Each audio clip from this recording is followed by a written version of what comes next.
Vorsh is a YouTuber who I had made videos about in the past, mostly on my second channel, calling him out for him engaging in sexual harassment of a woman in the past, and also calling him out for his constant, incredibly uncomfortable obsession with, for the purposes of YouTube censorship, I will call, I guess, inappropriate images of children. So basically, his community decided that it would be acceptable to accuse me of having committed serious crimes against children and being arrested for them in retaliation for me going over things that Vorsh has factually said about children and denouncing them. You know, evidence versus no evidence. This is proportionate, you know, this is, to them, this is fair. Anyway, so about a year after this, Vorsh accidentally showed on his stream in a controversy that has been covered ad nauseum by now, inappropriate drawn images of children that he had on his hard drive, confirming everything that I and others had been saying about him for like a year or two at that point. This is an example of the kind of structure that I'm referring to. So yeah, what more is there to say about that? But this is important context because yeah, I found this absolutely hilarious at the time because it was so obviously ridiculous and stupid, but I didn't consider the possibility that other malicious actors would pick this up and just spam it everywhere as if it were real, which is precisely what happened soon after. So anyway, let's fast forward like 10 months after that. So I'd never really engaged much with Argentine politics despite living in Argentina. Not so much because I didn't care about it, but rather because most of my audience speaks English, and whenever I would say something in Spanish, most people simply didn't understand it. It would get zero engagement, no one would see it, and I just kind of got demoralized, I guess. But in December 2023, late December 2023, I was just like looking at my feed on Twitter, and something popped up which caught my eye. It was people complaining about being doxxed by an account that was literally called the Ministry of Doxing. And this was an account claiming to be linked to the Milei government that was doxing critics of Milei left and right. Something that is unfortunately facilitated a lot in Argentina by the fact that the government databases of like people's names, address, everything like that are just publicly available. So doxing people is absurdly easy. And honestly, it's ludicrous and embarrassing, and I simply do not understand why the Argentine government is so lax of people's personal information. So I saw that on my feed, and I thought, okay, I'm gonna look into this. So I searched the account's post, and within about 5 minutes, I found that the guy who made the account used to use the account as his personal account. He just changed the name and handle and the avatar and started doxing people. So he had like his real name and personal details literally just right there on the same Twitter account. So I drew attention to the fact that this guy who was just doxing people left and right, harassing people left and right, trying to sick like basically fascist harassment groups on people, just had this information on his account right there in public. So I drew attention to that, and the guy ended up deleting his accounts and deleting his entire online presence. And then after that, like a bunch of copycat accounts showed up, all of which had made the exact same mistake that that guy had. Now, obviously, to clarify, that's not doxing, okay? Doxing is not when you're running accounts literally called like the Ministry of Doxing, actively doxing people, and someone spends 2 seconds searching your tweets to find that you literally just had all of your personal information right there the whole time. So I was doing something incredibly simple that literally anyone could have done, and honestly, kind of embarrassing for the Argentine like center and left wing that they needed me to do that for them. But this got me a lot of attention in Argentina. Previously, you know, I knew people, but I wasn't like super involved in formal politics or anything, but this got me like 20,000 followers in a day. And they all sort of considered me to be like the anti-doxing leader. Like they thought I was like some sort of like zero cool hacker or something who was doing something really special like Batman or something. But I mean, I was literally someone who had just come across a bunch of people being dickheads on social media, engaging in doxing and harassment, and I just spent like 2 seconds looking into them. And that was all that it took for their entire thing to come tumbling down. And I didn't really want to be involved in it beyond that, but I started getting like lots of emails, lots of DMs from people who were looking for help. You know, the doxing problem of libertarians in Argentina doxing people, or far-right fascists, whatever you want to call them, like Milei supporters in Argentina doxing people, was massive and had been massive for many years beforehand. And I only really learned that then. Like, for example, one of the most notorious right-wing doxers in Argentina, who goes by the name Fat Dan, Gordo Dan, is a very close associate of Javier Milei today, who still runs doxing campaigns against his critics constantly. So this was reported actually in the media. As I said, there will be an article linked in the description. It's the one that you're seeing right now on the screen. And basically what happened is me, as like a random person, not really involved in Argentine politics up until this point, came upon this stuff on my feed. And within a few hours, my name was like Voldemort for like the Argentine online libertarian doxers. Like their entire doxing apparatus just fell over in more or less 1 or 2 nights out of fear of like this mythical figure of Bad Empanada, like the Batman against the libertarian doxers, which, you know, was a bit much. I wasn't really interested in continuing to do that. I did try to help the people who messaged me, but I mean, in many cases, it simply wasn't possible because they were getting harassed by people who were, you know, more protective of their identities than the guys who were doxing people who just had literally all of their personal information on the accounts that they were doxing people from. However, the Argentine libertarian doxing community was very much scorned by me, and they were not just going to let me get off so lightly.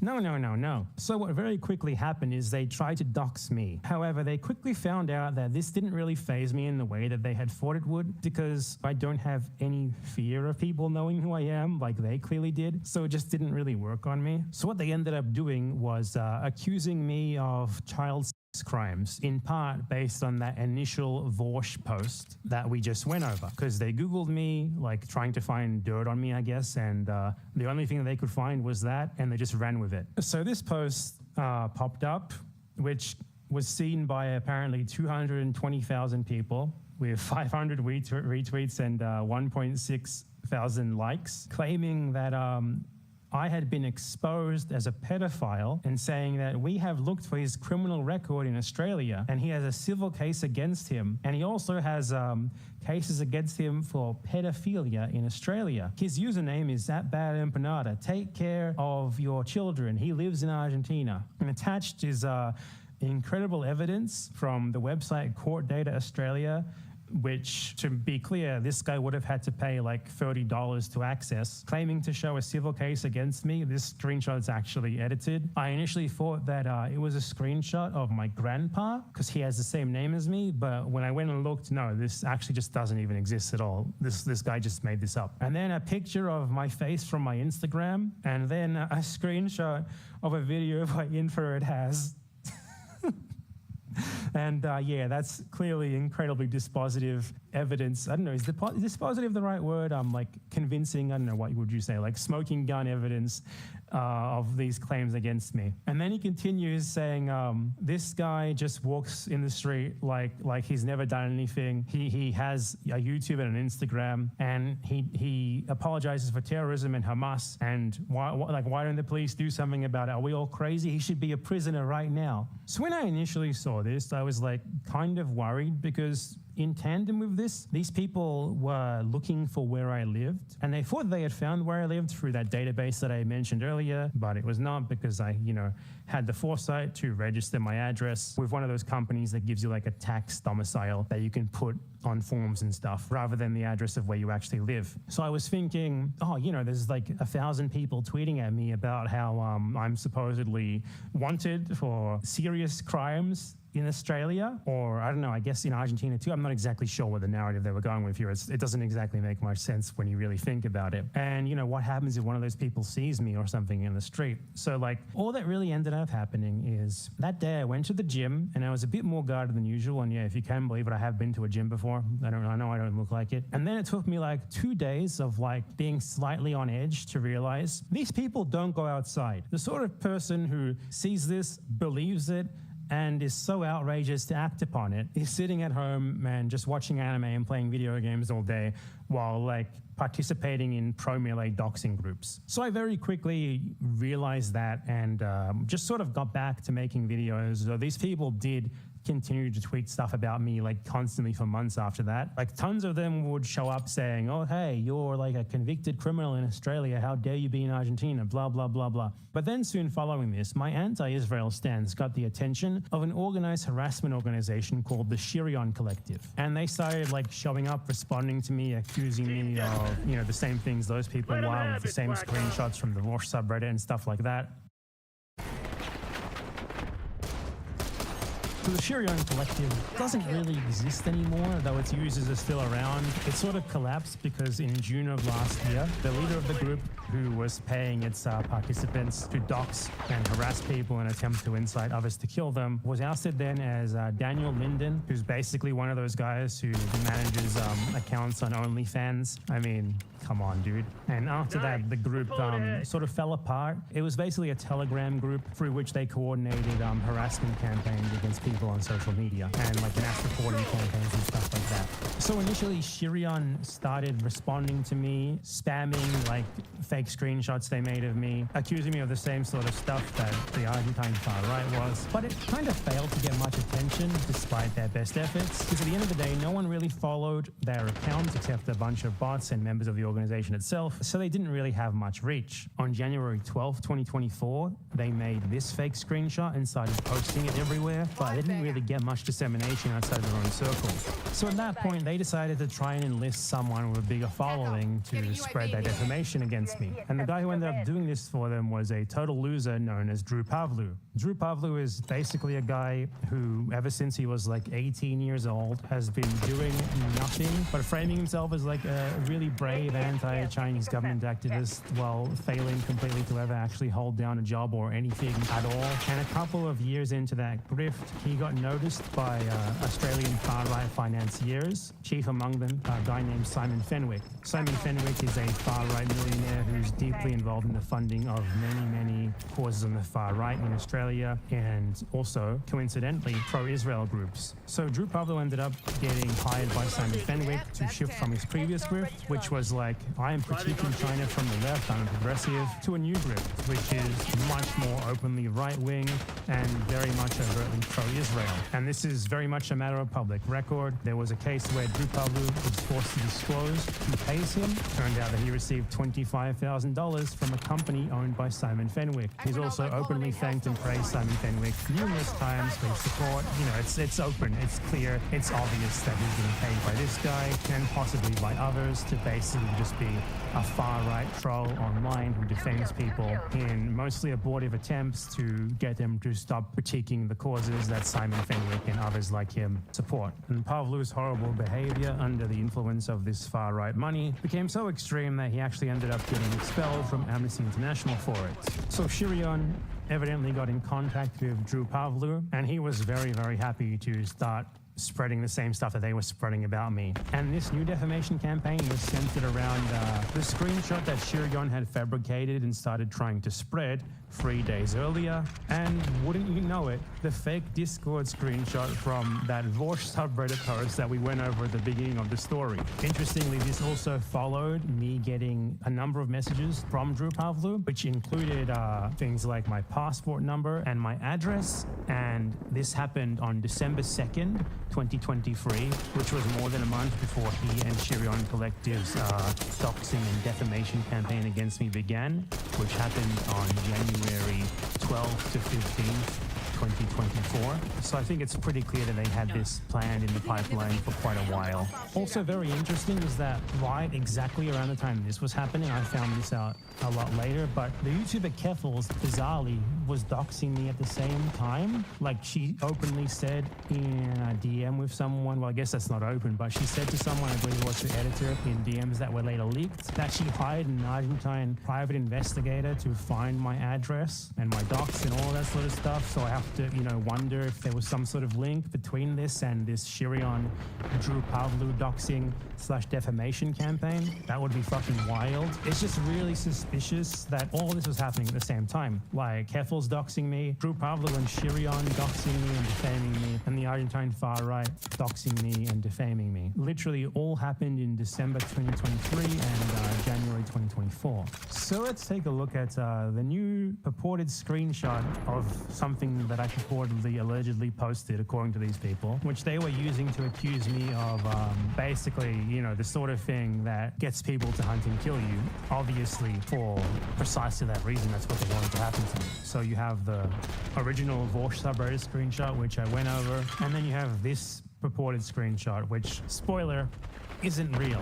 If you're a regular viewer of this channel, you might remember this tweet from Ethan Klein, noted genius, holding it up to the camera in one of his anti-Hassan rant videos and saying, this is a real tweet. Keep it in mind too, because it's gonna come up later when we get to the crowd part.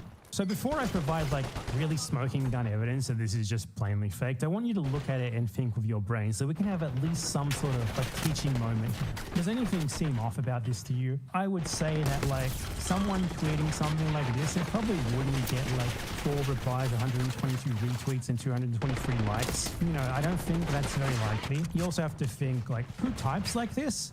I certainly don't. I don't think I've ever said anyways in my life. Thirdly is that who even claimed that Hamas raped a bunch of babies and kids? Did anyone make that claim? As far as I know, they claim that Hamas massacred 40 babies, which never happened, and actually only 1 baby in total was found to have died on October 7th. So it's like a perfect storm of things that should clue you in immediately that this is fake. Social media screenshots are pathetically easy to fake. It's really like Facebook grandma stuff at this point to see something like this and just immediately believe it uncritically. But anyway, so my account was suspended on the date that this screenshot purports to have been posted. So obviously I could not have tweeted it anyway. I do really wish that I had been on Twitter on October 7th, 2023 though. God, that's actually one of my biggest regrets ever. I'll never get to have that chance again. It was only unsuspended on November 6th after I did the thing, which if you don't know is commonly works on Twitter, where you say like, I am a far-right like Trump supporter and I was mass supported by the cancel culture police. Please unban me, and then they just unban you. So I did that and they unbanned me, and that was in November 6th, as you can see here. So I literally could not have posted this, aside from the fact that it's obviously fake anyway. You know, what a coincidence that the first time this screenshot ever actually appeared was in January, 3 months after it was purportedly posted. Wow, it's almost like that's when someone made it. Nonetheless, of course, these people aren't interested in the truth. They're interested in defamation. They're interested in shutting down anyone who is against, you know, Millet or against Israel. And for them, that is what spamming this fake shit and these obviously defamatory false allegations is all about. And ultimately, that's really what it is for like a lot of the people aside from them who also see this sort of thing and then start spreading it. They're just interested in like shitting on a YouTuber they don't like to any means necessary. And it's honestly kind of pathetic and weird to be that obsessed. So anyway, fast forward a few months. The Drew Pavlou Shirion defamation campaign resulted in absolutely nothing, but meanwhile, the Argentine far-right defamation campaign continues. And by this point, the pro-Millet harassment groups were more organized and they were actually directly or indirectly linked to the government in ways that we're going to be getting into more detail in a little bit. Like I was still receiving tons of threats telling me that, you know, they were planning to come and try to kill me and like calling me Palestinian as a slur. And another genius who will come up later, by the way, this guy is important to this story because Kraut is actually trying to frame the boss of this person, the one who orders him around, as being like one of my victims. So he sent me this, sending me like a picture of a house that I'd never seen in my life, but apparently he thinks it's mine, along with another house that I also don't know what it is, but you know, I don't really know. These guys aren't that competent. You know, the important thing is that he seemed to think that he had found where I live or something. And he said, in which of these 2 houses is your daughter? Don't have a daughter that I know of, by the way. But again, the thought here is the problem, not the actual like competence of the people making the threat. Or is she in Argentina with you? Let me know, because I want to give her a visit like those that you give her. I'm going to drug her and I'm going to teach her that she has a new father. And then he asked, did the flag arrive? In the coming days, I'm going to send you more gifts. So clearly he was like sending packages to an address that he thought was mine, but which wasn't. Like, I never claimed that these people were competent, but they were very malicious and they seemed to think that they were on the cusp of like finding me and killing me and hurting me and my family. In this case, the family member that he was citing didn't exist, but you know. And this is just a tiny little taste of like the threats that I was getting daily. Not just threats, but threats with like addresses tied to them, threats with specifics. I was getting like around a dozen per day at the very least, and these people were talking about this stuff pretty much all day in their group chats and their spaces on X. Like it was like the obsession of dozens, if not hundreds of Argentine right-wing like losers to dox me and get someone to kill me for months and months. basically the gist of it is they tried to organize among them someone to go to the place where they thought that I lived. Did not live there. They actually, like, hilariously came up with like 4 or 5 different candidates for places where they thought that I lived, like addresses where they thought that I lived, none of which were ever where I actually lived or had ever lived. And I'm not entirely sure how they did that. But yeah, like they tried to organize among them to get someone to come to my house and kill me, find someone who could come and kill me. And they did this all like really openly and stupidly. They would talk about this stuff in Twitter Spaces, which are like open voice chats that anyone can join and listen to, and like group chats that were really easy to get into. So, you know, they weren't exactly the sharpest knives in the shed. And that's part of how they've been so useful for the government, because the government basically what they do is, for most of them, all they need to do to get them spamming like pro-government stuff and harassment and doxing 24/7 is to pay for their Twitter premium account so they can get ad revenue from their spamming. And that's enough incentive for them to dedicate their lives to it. It's fucking bizarre, man. But eventually they did find a genius candidate who was willing to just openly say on a Twitter account where he posts his real photos and everything that he was going to kill me. Like right then and there, he was going to kill me, and he invited everyone who wanted to come with him to do it. And concurrently, he was like posting pictures of the apartment building where he thought that I lived.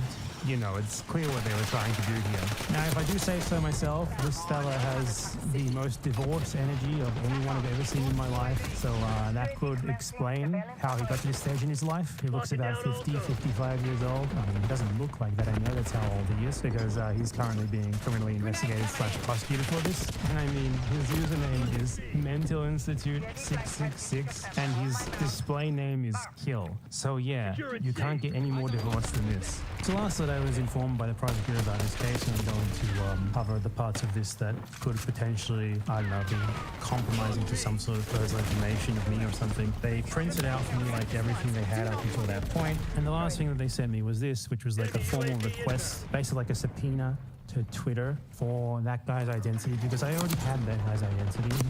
I mean, it wasn't exactly hard to find, but I guess understandably they wanted to get it in like a more surefire way by directly asking Twitter, or X I guess it's called now, to send them like, you know, everything they had on him. And after that, I didn't really hear anything back from them, but I also think they don't necessarily need to be speaking to me about the progress in the case. So maybe they have made progress, but I mean, you know, a relatively low priority case in a country whose resources were already stretched thin before, and that are probably even stretched thinner now, given the mantra of the present government to defund absolutely everything. So perhaps nothing will actually happen with that, but who knows? Maybe it will. Maybe there'll be some justice, but maybe not. We'll see. So I was in communication with a number of the people who like own the places where these people thought that I lived, or the residents who lived there at the time, because they had been getting like packages for me from these people, sending them like Israeli flags and like dirt with worms in it and stuff like that. And one of them told me that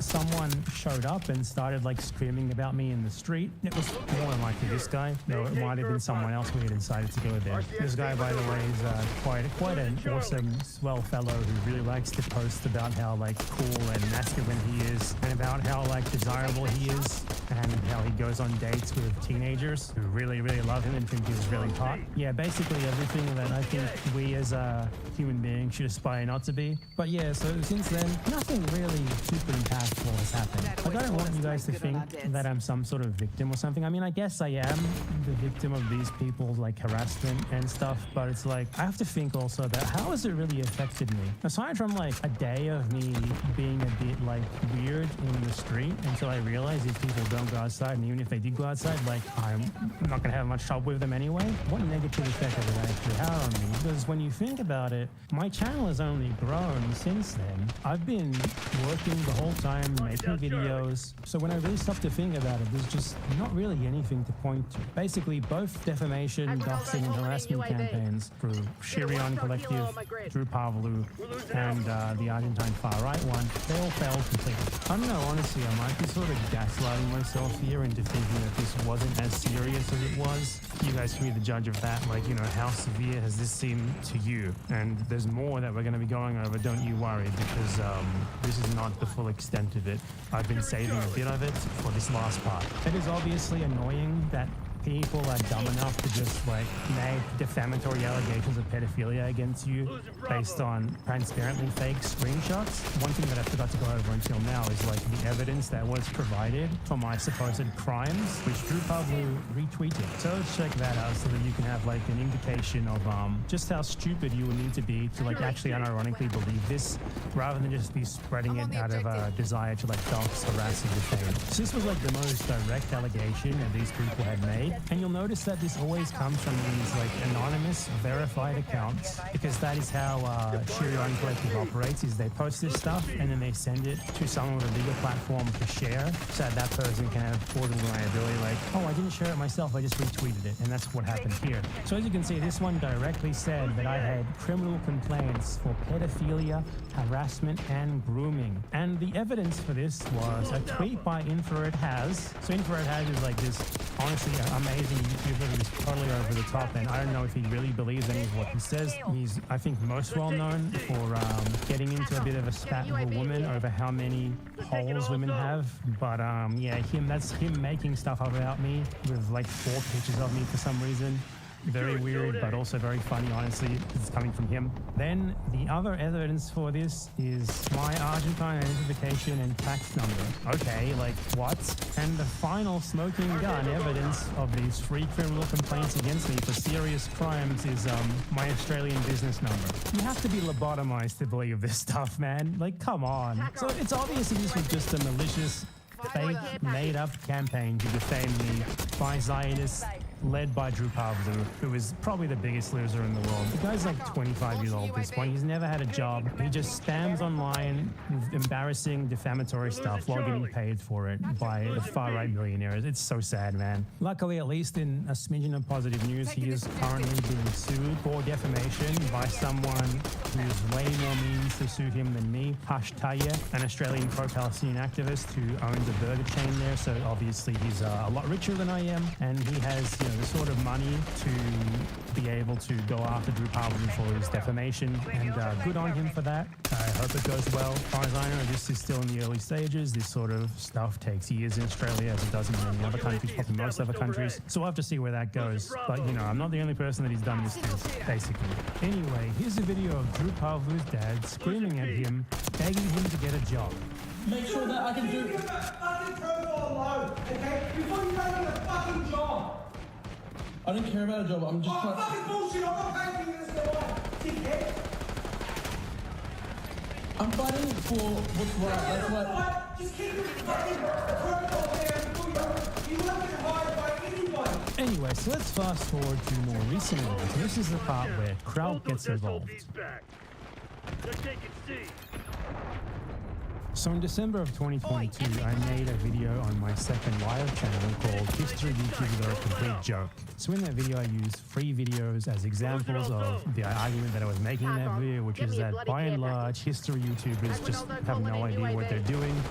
Eminently unqualified to be talking about the subjects that they talk about, putting almost no effort, and basically, in general, suck. And Kraut was one of them. So I made a video like critiquing Kraut on the merits of the arguments that he made in one of his videos. I went over the claims that he made. I found out by looking up the evidence that almost all of them were just false, and I also did the same thing basically in 2 other videos. Basically, I was refuting Kraut's video on the merits of his arguments. I was planning at the time to go over that video of Kraut in more detail on my main channel, which I eventually ended up doing last year in 2024. But rather than making this video just be a straight up response directly to Kraut, I used him as one example among 3 different, very different, in fact, creators, all of whom have made the argument that the Iraq war wasn't to do with oil. So Kraut is mentioned in that video for maybe 10 minutes at most. I think it's more like 5, as an example of people who deny the importance of oil to the war and their various motivations for making such arguments. I also, before that, made a video on my second channel announcing that I was making that video on my main channel. So this sequence of videos basically like broke Kraut apparently. Like, he genuinely seems traumatized by this, and he seems convinced that there is like a cabal of what he calls bread tubers who are like plotting against him, plotting to like ruin his life. And he believes that like there is this conspiracy behind the scenes where all of these supposed bread tubers like conspire together to like unleash me upon him and other martyrs like himself as what he calls their attack dog. Fucking hell, man. He's just actually said this multiple times straight up, and also accused me of running a gang stalking ring against him on behalf of Hassan Piker. Hassan, if you're listening to this, I just want to thank you for all the payments that you've given me for my participation in the gang stalking ring. And please keep the money flowing, which is a really weird conclusion to come to. For one, you aren't that important. For two, you're a public figure who posts videos about contentious historical and political topics on the internet. People have the right to respond to you if they want, whether they are correct or not. And yeah, it's just weird, man. Like, come on. So the other YouTubers who made videos about him around the same time that I did were Fredda and Nodge Rants. And I don't actually know either of these guys, but Kraut seems convinced that we know each other and like conspire against him. I don't know, man. But basically, Fredda's video was just refuting one of Kraut's videos. He went way further than I did. He focused entirely on a Kraut video, whereas I used a Kraut video as more of a short example of a phenomenon they wanted to address. And Nodge Rants responded to like a really sort of just plain racist. I'm not going to beat around the bush. It was a racist video where Kraut posited that's the reason why Russia is more authoritarian than other countries is because it's influenced too much by East Asians, basically by the Mongols. And Nodge Rants thoroughly refuted that video, going into infinitely more detail than Kraut ever does, which isn't hard because Kraut is a YouTuber who makes videos that are just childish. It's the best way to describe them. They're content for children. They have like incredibly low effort animations, which by the way, Kraut doesn't actually even make himself. He hires other people to make them for him. And that's something that is just publicly known because he once posted a GoFundMe because he didn't want to pay his animators overtime. So he had his audience do it for him. And he just sort of says whatever he wants, never actually sourcing any of his claims. And when you look into where his claims are coming from yourself, it's always from the same like 2 or 3 books that aren't even works of history. They're works of political science. And Fredda went over that in his video on the topic. So basically it's just a great example of how terrible YouTube history is. And given how simple and easy such content where you don't actually really source anything or do any real research is to make, it's honestly embarrassing the infrequency of his videos. Rather than actually working on a video, what he's been doing is just spamming Twitter for months upon months. He hasn't made a video longer than 30 minutes in like a year and a half. It's all just low effort, unsourced slop with shitty animations. It's frankly just embarrassing to be like basically what is neoliberal Western imperialist propaganda directed at an audience so that the aesthetics and like how complicated the narrative is, how complicated the research is, how well sourced it is. It has to be like directed at like an audience of like 14-year-olds. There's no other audience I can think of that this would be for. I sincerely hope that adults don't watch it. But anyway, so Nodge Rants' video, apart from also refuting Kraut's and that racist narrative about Russia that he was spewing, he also provided very damning evidence of the fact that Kraut basically plagiarizes huge portions of his videos. Like he straight up just takes passages from already questionable books and slightly rephrases them while not giving any credit or referring to the source directly at all. It is all presented as if it's just his own work. Also frequently just misunderstands or contradicts what his own sources are saying without addressing it at all, of course, because the idea isn't that you actually read his sources. The idea of him like putting a list of sources in the description is just to give the appearance of him having done research and having sources. You don't source your claims by just putting a list of shit in the description. You source your claims by, when you make the claim, telling people where you got that from, where they can find it, how they can confirm it, rather than just plagiarizing it and for all intents and purposes presenting someone else's words as your own. And Kraut is particularly sensitive about the evidence provided in that video regarding his plagiarism. He does everything possible to just completely avoid acknowledging that facet of the video, in fact, as it revealed with very, very clear evidence that he really does just basically steal most of his content. And yeah, we all know what has happened recently to YouTubers who were exposed for that. So he particularly wants to avoid that and attempt to draw attention away from it. You know, like Jane Summerton basically just dropped off the face of the earth after he was exposed as a plagiarist, and Illuminati's channel has become totally irrelevant since she was exposed as a plagiarist. Even Kraut's own audience posting on his subreddit have expressed quite a bit of concern with the pattern of plagiarism in his videos and noted that Kraut simply avoids addressing it at all. So I suspect that this campaign by Kraut to frame himself as like a targeted individual of gang stalking by me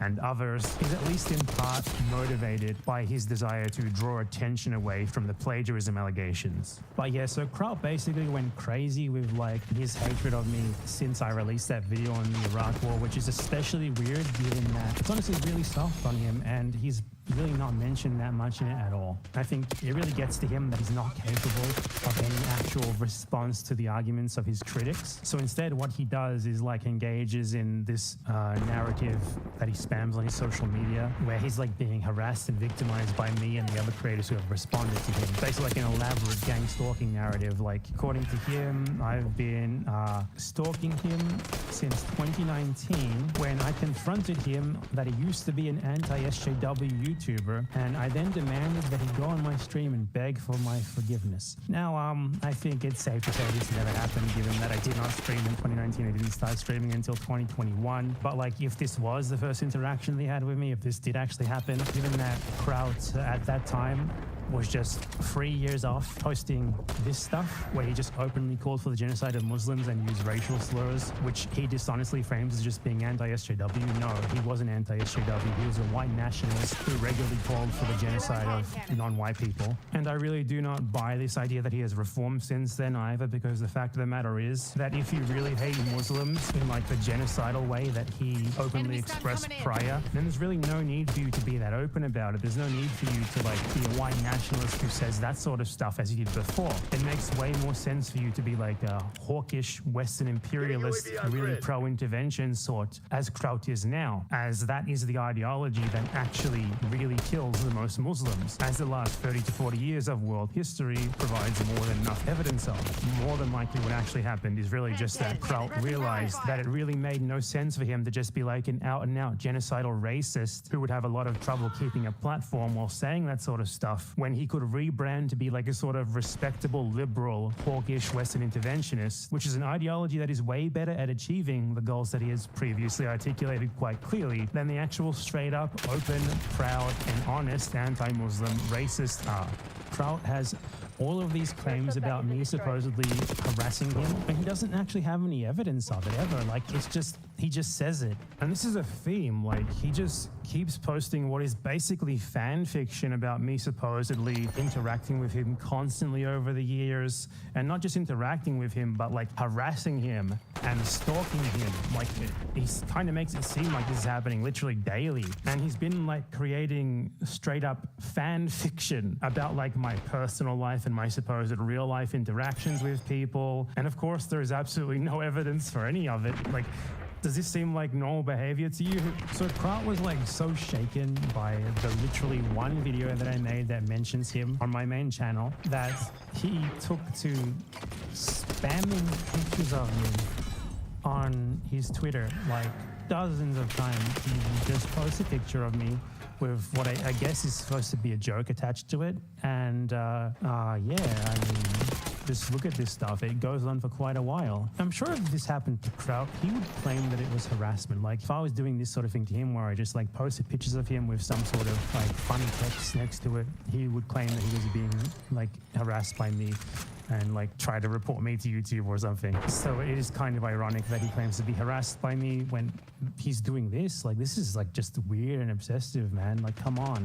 This very weird, bizarre, uncomfortable campaign of Kraut like posting my picture also coincided with him posting on his Twitter about how like there was some sort of like communist bread tube conspiracy or something, and this is probably my favorite one of those. He said, "I guess there is nothing worse to the communist mind than someone who prospers and succeeds outside their control. They either have to dominate over you or they will try to destroy you. They will never leave you alone. At least that's the lesson I learned here." It seems like he thinks that like basically anyone who responded to him on Twitter was like my alternative account or something. The guy just can't take criticism. For him, criticism, particularly criticism from people who are far more equipped than him to make historical content, which he doesn't really know how to respond to, because all that he's capable of doing is rehashing the same tired arguments from free political science books over and over, which he just plagiarizes and adapts over and over again to different countries. And his way of dealing with that, rather than just keep making videos and, you know, do his own thing, which he can do. That's what most people do. Most people never respond to criticism. And I mean, it's fine. Like, you know, I've made videos about Johnny Harris, for example, another guy who, a lot better than Kraut, don't get me wrong, but, you know, I don't really think he's the greatest YouTuber ever. But Johnny Harris doesn't, like, get debilitated when I make a video about him. He doesn't get debilitated when anyone makes videos about him. There's nothing stopping Kraut from just making videos, but, like, he literally seems to believe that the fact that he has been criticized 3 or 4 times by me and other YouTubers is like preventing him from making videos. He literally posted, he could have just left me alone. I never instigated any of this. I avoided him in the entire corner of the internet he's a part of.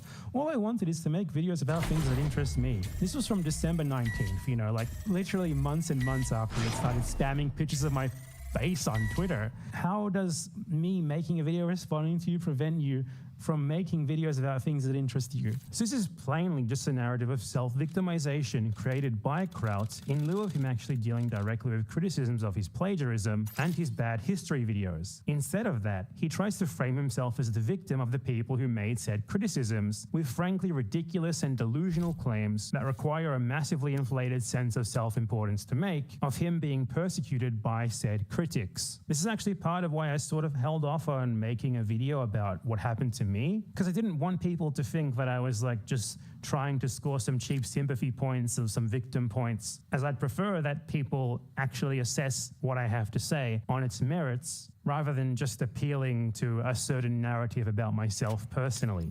But anyway, fast forward to October, and Kraut posted, guess what? The defamatory screenshot made by Shirion Clayfield, spread by Drew Pavlu, trying to paint me as someone who enjoys certain crime with his babies. Kraut posted this in response to someone responding to him and saying debate bad in Canada. The guy he was responding to tagged a Twitter impersonator who they apparently thought was me, but the message is clearly debate bad in Canada. And Kraut thought that defamation of like the worst crime possible was a proportionate response to someone telling him to debate another creator. And that was enough to set him off on accusing me of what is considered to be the worst crime in most human societies today. Apparently, that is warranted in the case of someone saying, debate this guy. Makes a lot of sense, right?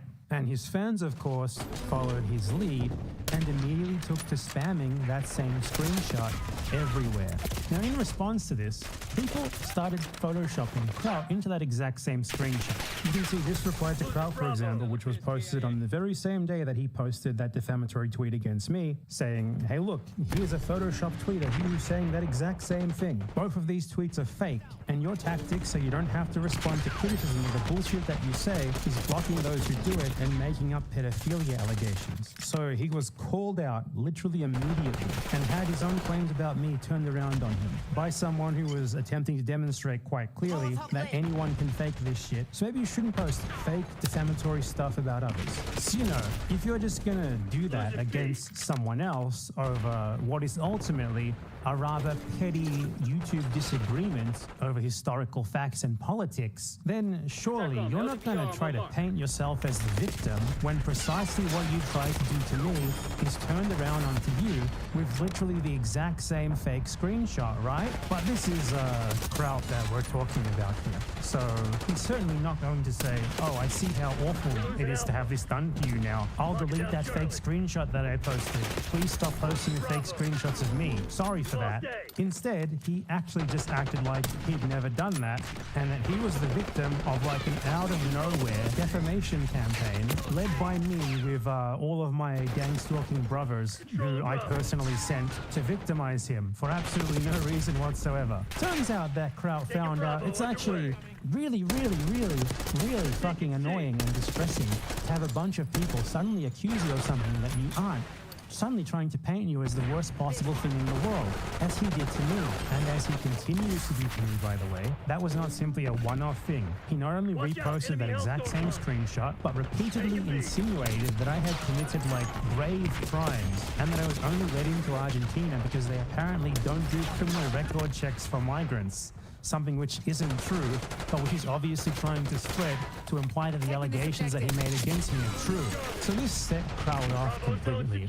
You know, he was fine with doing that to me, but when it was done back to him, he wasn't fine with that, and he was hell-bent now on getting revenge. So the first thing that he did was like spam a million tweets about how he was the victim of like a vile defamation campaign that I was apparently inflicting upon him as a part of my many years long, since 2019, harassment campaign against him, which he curiously never actually provides any evidence has ever happened. And it's honestly embarrassing for his followers that they just take this at its word constantly. Is this the new thing that leftists do now?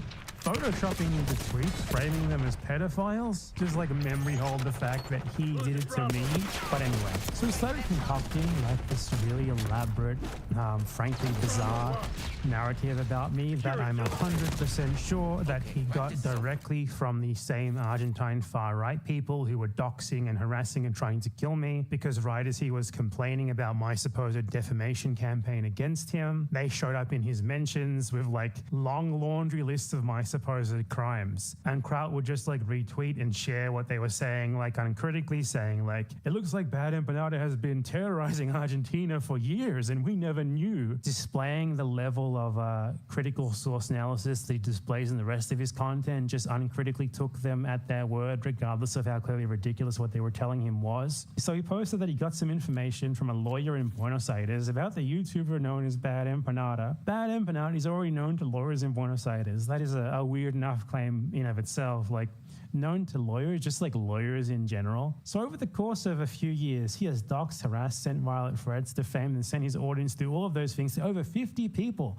all of whom, or many of whom rather, are from Buenos Aires. You know, we'd like to see some evidence for that. Is there any evidence of this anywhere at all? But apparently I keep getting away with it for a simple reason. The civil litigation and court system in Argentina is broken due to decades of government mismanagement. So if you want to sue someone in an Argentine civil court, the costs and paperwork are enormous. You can spend years stuck doing paperwork and spending tons of money before even going to a single court hearing on any matter you may be litigating. And Bad Empanada takes advantage of that. As soon as he is served papers informing him that he is being sued, the person suing him is flooded with violent threats online, as well as threats and harassment via phone calls directed at that person, their family, and employers, which continues until the case is dropped.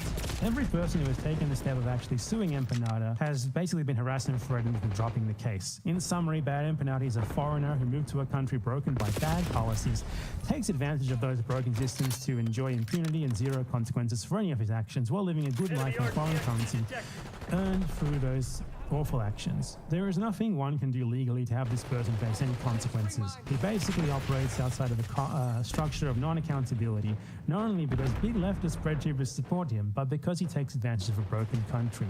Can you imagine like being so just mentally damaged by being mentioned for like 5 to 10 minutes in a response video to one of your historical videos that this is what you end up posting? This is absolutely insane. Like, absolutely nothing here is true. I have never been sued, not even once, nor has anyone even tried to sue me. And all of the things that he mentioned there, like, it doesn't make any sense for them to be litigated through the civil system anyway, because those are crimes, Crowd. I wouldn't be sued for those. I would be reported to the police. And he's constructed, like, this entire elaborate narrative about me getting away with all of these terrible crimes because, like, in his mind, Argentina has, like, an impossible, horrible, corrupt court system and nothing ever gets done there and it's impossible. Blah, blah, blah, which, you know, is just pretty transparently racist, I would say. Argentina has a pretty decent court system, at least by the standards of countries of similar levels of income. And, you know, you have to wonder, these are really serious allegations, right? Like, according to him, I'm served papers informing me that I'm sued. That's news to me and never happened as far as I know. The person suing him is flooded with violent threats online, as well as threats and harassment via phone calls directed at that person, their family, and employers. Why is there no evidence of this? Like, you would think that something like this would have a ton of evidence for it, right? And, you know, logically, If someone tries to sue you and like harass them and threaten them, that's also a crime which they could then report and get you in much more serious trouble than you were already in. It's safe to say that this is all made up. And I doubt that he talked to a lawyer, because a lawyer wouldn't advise him on like criminal matters being civil matters, because they're just not. He either made this up or spoke to someone who made this up or pretended to be a lawyer or something like that, because this is all insane. It's absolutely insane. Like the idea that I am like the leader of like some sort of mass gang stalking harassment group that coordinates harassment of like 50 people all at once, and like I send my fans on them, which is interesting because my fans all speak English. You know, I make videos in English, all my content is in English. I don't even know how that would work. I don't think my fans really give much of a shit about Argentina. Like it's just been endless weird like shit like this from him. Like just he makes up fan fiction about me, honestly. What else is there? Like there was one tweet he made that I honestly just find really funny. For the Argentinians who are just newly following, here in the English language sphere, Bad Empanader presented himself as the quintessential Argentinian, the expert on all things Argentinian, the most beloved man in Buenos Aires. It's so funny to find out how much you hate him. Have I ever done that? Like, have I presented myself as the quintessential Argentinian, the expert on all things Argentinian, the most beloved man in Buenos Aires? Is that true? And what, like, this is like a deep lore video here. Like this video, this is like a 2019 Bad Empanader video with like 20,000 views. So he really went through my channel, like deep through my, like the old videos on my channel, just to find like a really old picture of me. I guess because it's really unflattering. Yeah, it is really fucking poorly lit. It is horrible, as most of my videos are, to be honest. But like, dude, are you okay? Like, you're not having a good fucking time right now. Just slow down and take a breath. What the fuck is going on over there in Austria? He also made a really funny claim where apparently I'm scared to go out into the street. Like he said, yeah, buddy, an Argentine told me you barely leave your home anymore because people recognize you on the streets and shouted at you to fuck off back to Australia, gringo. He also posted saying, I'm getting to know many Argentines who hate Bad Empanader and just want this Australian gringo to get the fuck back out of that country. Really put perspective on the claims he made over the years of how beloved he supposedly was over there. Like, dude, what the fuck are you talking about? None of this has ever happened, by the way. I've been recognized 3 times in Argentina. One of them was at Centro Cultural Conex, which is a really weird hippie live music venue that I never returned to, but it was like an American tourist who recognized me there and came up and said that he liked my videos. Another one was at Centro Cultural Kirchner, which is a really great, awesome state-run, like, I don't even know what to call it, like, I guess culture complex. It has like orchestras, it has like theater, it has plays, it has museums. It's like all in one sort of thing. The new government renamed it Palacio Libertad, I think, because, you know, right-wingers don't build new things, they just rename things that other people built. And I went there once and I asked like an employee, hey, do you know what the thing that we're going to is? And he's like, are you Bad Empanader? And I'm like, yeah, well, you know who I am? He was pretty young. Maybe like 18, 19, but that was interesting. And the third time was last year at the March of Memory, it's called, which is a march remembering the victims of the last dictatorship, the disappeared as they are known, desaparecidos. And when I was there, a guy recognized me and said that he liked my videos. So that's the 3 times that I've been recognized in public, at least when I was informed of it. And all of it was positive experiences. So yeah, he's just making shit up. Like, I don't even know why I feel the need to respond to it. You know, like he's just making shit up with no evidence. Like claims made with no evidence can just be discarded out of hand. They should just be discarded out of hand. And this guy is making claims with no evidence and nothing but. However, he did make some specific allegations. You know, I'm like a doxer, harasser, and I have tons of victims. Like he actually said that he's organizing a Discord server to like get all the evidence of my crimes together. He did that in between making posts directly accusing me of running a gang stalking operation on behalf of Hassan Piker. I almost feel bad making this video, but also like, it's funny. Come on. Don't pretend you're not laughing at this along with me. I know you are. So Kraut's master plan is to like use this Discord server to basically dox me and apparently to like put together all of the dirt that they have on me and send it to what he's claimed like a drama YouTube. Like he said like he's going to send all the evidence to a big million subscriber drama YouTuber and they will make a video on me. Like, are you kidding me?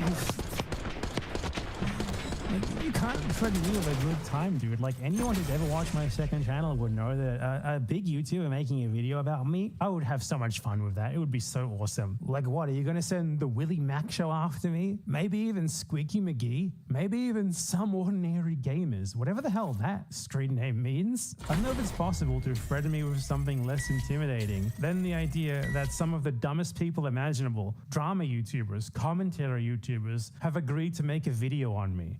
Do you live on another planet to me? It pains me that I'm kind of ruining this beforehand, because it would be awesome if a drama YouTuber made a video about me and then I responded to that with like all the evidence that I have disproving all of Kraut's claims. So I do kind of regret making this video now, but I'm also kind of motivated to make it, and I want to get it out of the way now so that I can just work on things that actually matter, because, you know, it would be really annoying if I had to stop what I was doing to make a response video to some drama bullshit and I was working on something that I was really into, you know, really focused on working on. So anyway, before we get to like the main course, which is Kraut's evidence against me, I'd just like to point out that Kraut actually doxed me. He posted on Twitter insinuating that he knows where I live, insinuating that he knows specifically like my address, like the neighborhood that I live in, which is not something that I've ever shared, not something that he should know. The only way that he can know that is through doxing. So Kraut is a doxer.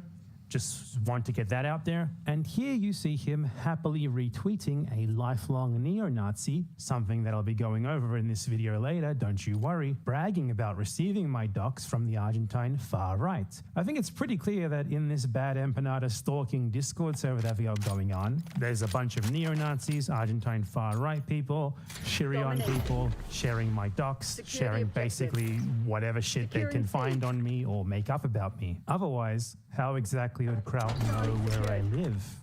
And yeah, now let's move on to Kraut's supposed evidence. Beginning capture. So immediately after Kraut went on his rampage against me after initially realizing that, you know, if you accuse others of the most heinous crimes imaginable, some others might turn that around on you.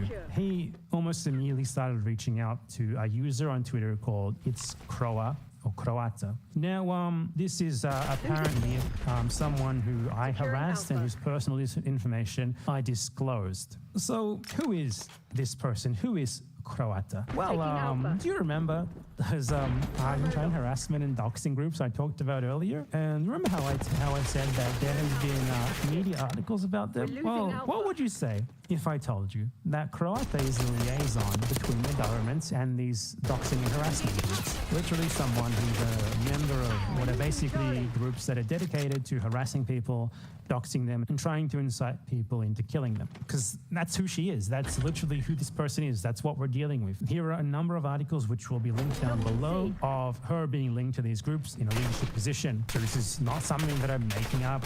You know, unlike Kraut, I have sources for my claims. And in this case, actual media sources, actual media reports, actual media exposés about these people. So basically the story of her is that she's like a rich kid who has been funded by her parents her entire life. She's like been studying law for 7 or 8 years now. Somehow hasn't managed to graduate in all that time. Doesn't work. She's just kind of on Twitter all day. And through being on Twitter all day, she's sort of inevitably developed a following by posting in right-wing spaces. Well, let's face it, being a woman.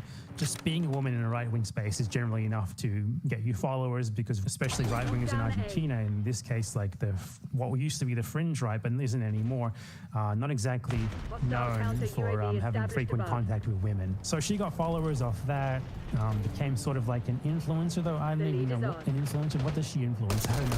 And at some point she got connected with Santiago Caputo. Now, Caputo is a friend of Javier Milei, who has been put in charge of Javier Milei's like digital espionage team. And that's a very generous way of referring to them, because it's basically a bunch of bumbling idiots. Caputo got to know Milei in the same way that like half of the people in Milei's government got to know him and got the positions that they're in, which is that they befriended him on Twitter. That's literally it. They befriended him on Twitter, and was enough for them to get invited into his government later on. It's pathetic, honestly. So you might notice in these pictures before and after of Santiago Caputo, you know, there's a bit of a difference there. You know, it's an entirely new face, basically, but particularly the nose. So for this work, he needed an eminent plastic surgeon, and guess who Croata's dad is? This is public information, by the way. She publicly posted this on her account, so I'm not doxing her or anything by showing you this. So Santiago Caputo got his new face from Croata's father. And Croata had been for many years at this point, jobless and desperately trying to get into politics. And eventually, through Caputo's contact with her father, she got into contact with him. And now she works on his behalf, acting as like the middleman between the government and a lot of these organized harassment groups. It's pathetic, right? A lot of you guys probably haven't heard this about Milei's government. There is also an article about this in English that I'll link down below from the Buenos Aires Herald, by the way. It's like, what is there to say? Like, it is as pathetic as it sounds. Anyway, so Croata is the leader of at least two of these groups that I know of. One of them is called the Death Squad. The other one is called KFC. And these are separate but very intertwined groups of basically complete losers who sit at home all day, doxing and harassing people on social media and desperately trying to get someone to go to their house or assault them or harass them. And it was at her behest that that guy, who I went over earlier, threatened me and ended up showing up at the place where he thought I lived. As you can see here, this is my supposed victim responding to one of the threats that the guy who I ended up criminally denouncing made against me, saying, "Make the fatherland proud.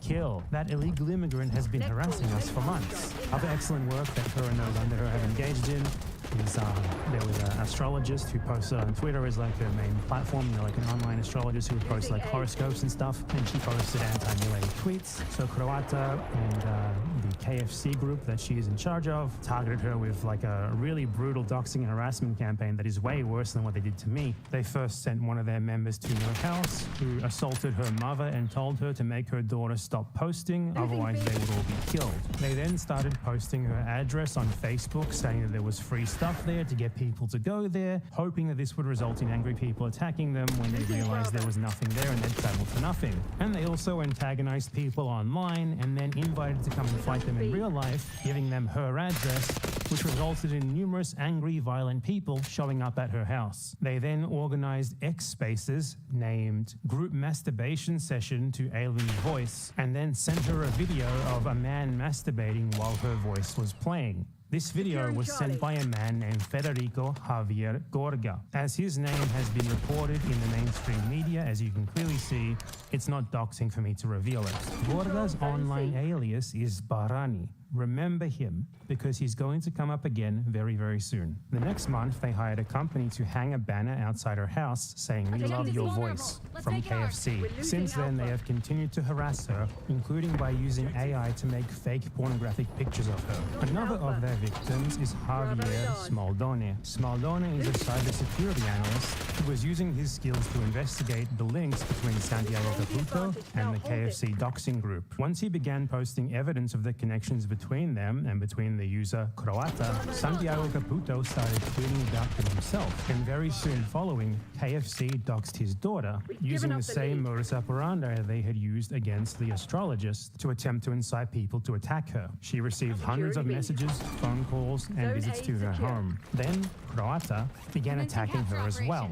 She tagged Smaldone's daughter on Twitter, accusing her of being the daughter of a pedophile and stalker. This was a very clear example of a coordinated campaign ordered by Santiago Caputo with the participation of Croata's KFC group and Croata herself. In order to attempt to silence Smaldone from revealing her connections to KFC and Caputo, Croata hired pro-Milei lawyer and serial doxer in his own right, Alejandro Sarubi Benitez, to file a frivolous lawsuit against him, accusing him of harassment and domestic violence in an attempt to intimidate him into silence. This lawyer, who Croata has openly praised and acknowledged is her lawyer on social media, recently posted about his intent to organize a new festival of doxing. These people are not exactly hiding who they are and what they do, and it is absolutely insane that crowd has been communicating with them. Now, going back to Federico Gorga, do you remember those messages from earlier of someone threatening to essay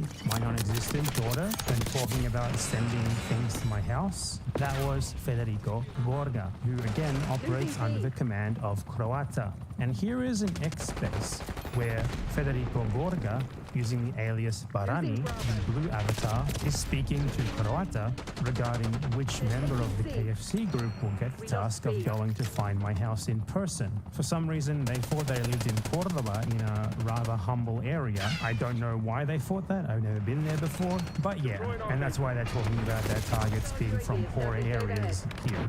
No, yo no quiero plata. A mí mandame unos AirPods Pro 2 y yo hago lo que quiera. Pero déjame de joder, boludo, con unos AirPods de mierda. Pasa, ¿sabes qué? Que además nuestros objetivos nos quedan lejos de donde vos vivís, como para que me des una mano para algo encima. Sí. Porque vos vivís en zonas muy chetas y nuestros objetivos son gente pobre. No importa, tengo auto. Pero vos fijate, ¿no? Lo increíble es gente acá, gente humilde. No todos pobres, algunos con plata, literal divirtiéndose haciendo maldades a gente pobre. Bueno, tenés auto, anda a repetir en la casa, ponele KFC, subite al auto y rajá, conecta con un amigo. And here is another space where these two organize what can only be described as the attempted murder campaign against the astrologer. Está en proceso colocarle una capilla de Gauchito Gil en la vereda de la casa. Entonces después le voy a llenar la capilla de Gauchito Gil, se le voy a llenar de ofrendas con pedido ya, básicamente. Un pasacalle. Ya le metí un pasacalle, ya está vergüenza. Un pasacalle, no sé, una... Y a los mariachis también. No, Es un montón, Barrani, ¿no gastar plata al pedo? todavía no. No, pará, que tenemos otro plan, pero ese es secreto porque es muy heavy y es ahora por No la libero, o sea, yo tengo que usar todo. These are the sort of people who Kraut is allying with. These are the sort of people who Kraut considers to be the victims of Bad Empanada, the members of the Victims of Bad Empanada Memorial Foundation. The first person who you reached out to is like the member of like a pro-melee parastatal digital paramilitary dedicated to like doxing and harassing people on behalf of the government. Like, are you fucking kidding me, dude? And in case there's any doubt as to whether he knows this or not, Kraut straight up said yes.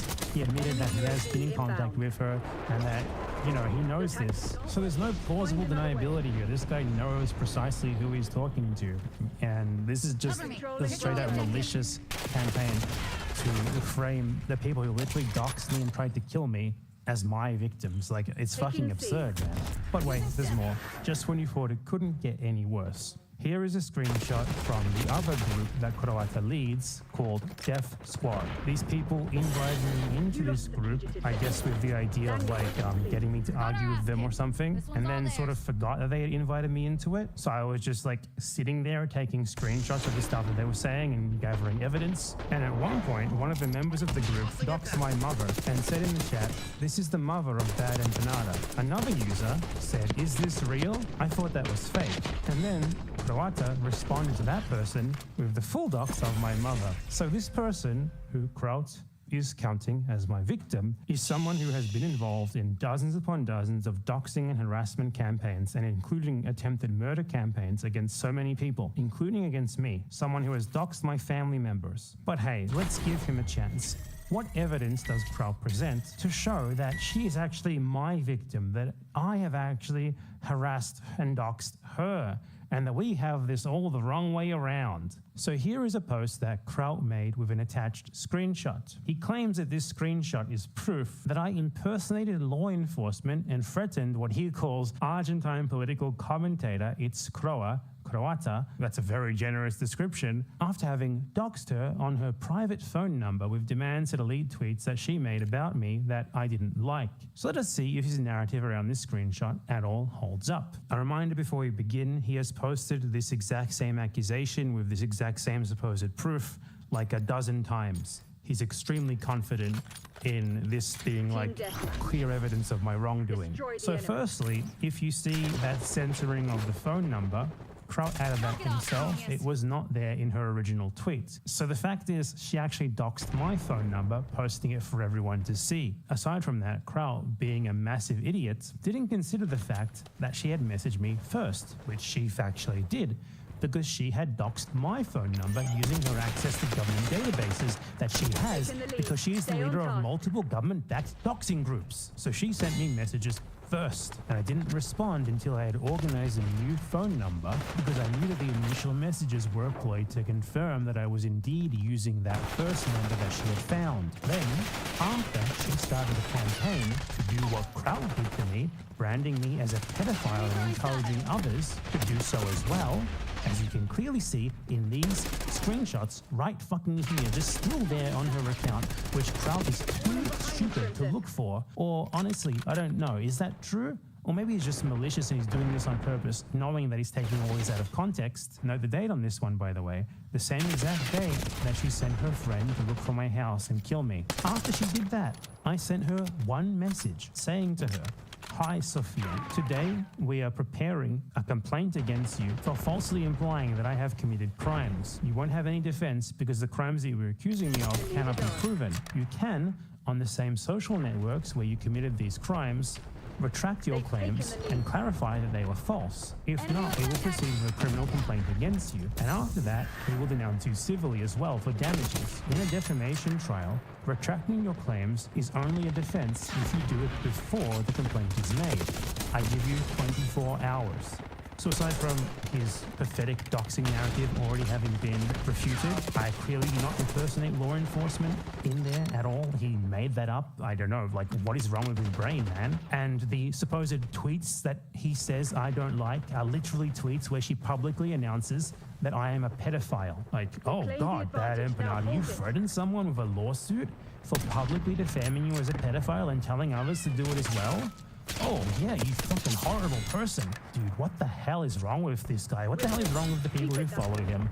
What in the holy fuck is wrong with the brains of people who just accept narratives like this with screenshots attached that just clearly contradict what they are claiming? Dear God. The average YouTube viewer and the average YouTuber literally is incapable of like processing information in the most basic way possible. This is absurd. Like, this is cancelable behavior. If there's anything that has been cancelable, it is collaborating with the Argentine far-right, government-linked Argentine far-right mass doxing and harassment groups, and just blatantly fucking lying in ways that he knows he's lying.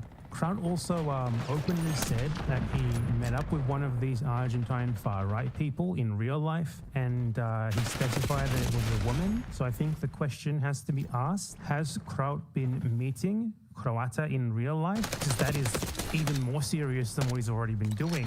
I'm just speechless, honestly. Like, I kind of regret not letting him get a drama YouTuber to make a video about this, because it would have been an absolute shit show when I responded with this stuff. These are your victims of Bad Empanada, dude. These are your victims of Bad Are you kidding me? Like, Kraut has done this thing where he posts a screenshot that clearly does not even remotely back up what he's saying about me, yet nonetheless just says it with his whole heart multiple times. For example, he stated this.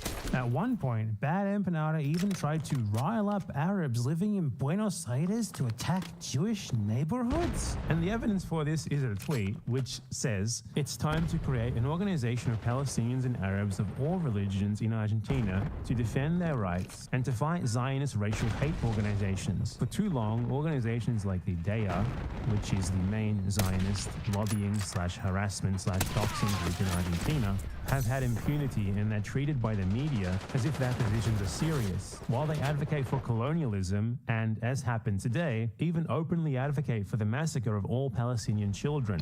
Okay, so that doesn't sound like trying to rile up Arabs living in Buenos Aires to attack Jewish neighborhoods, does it?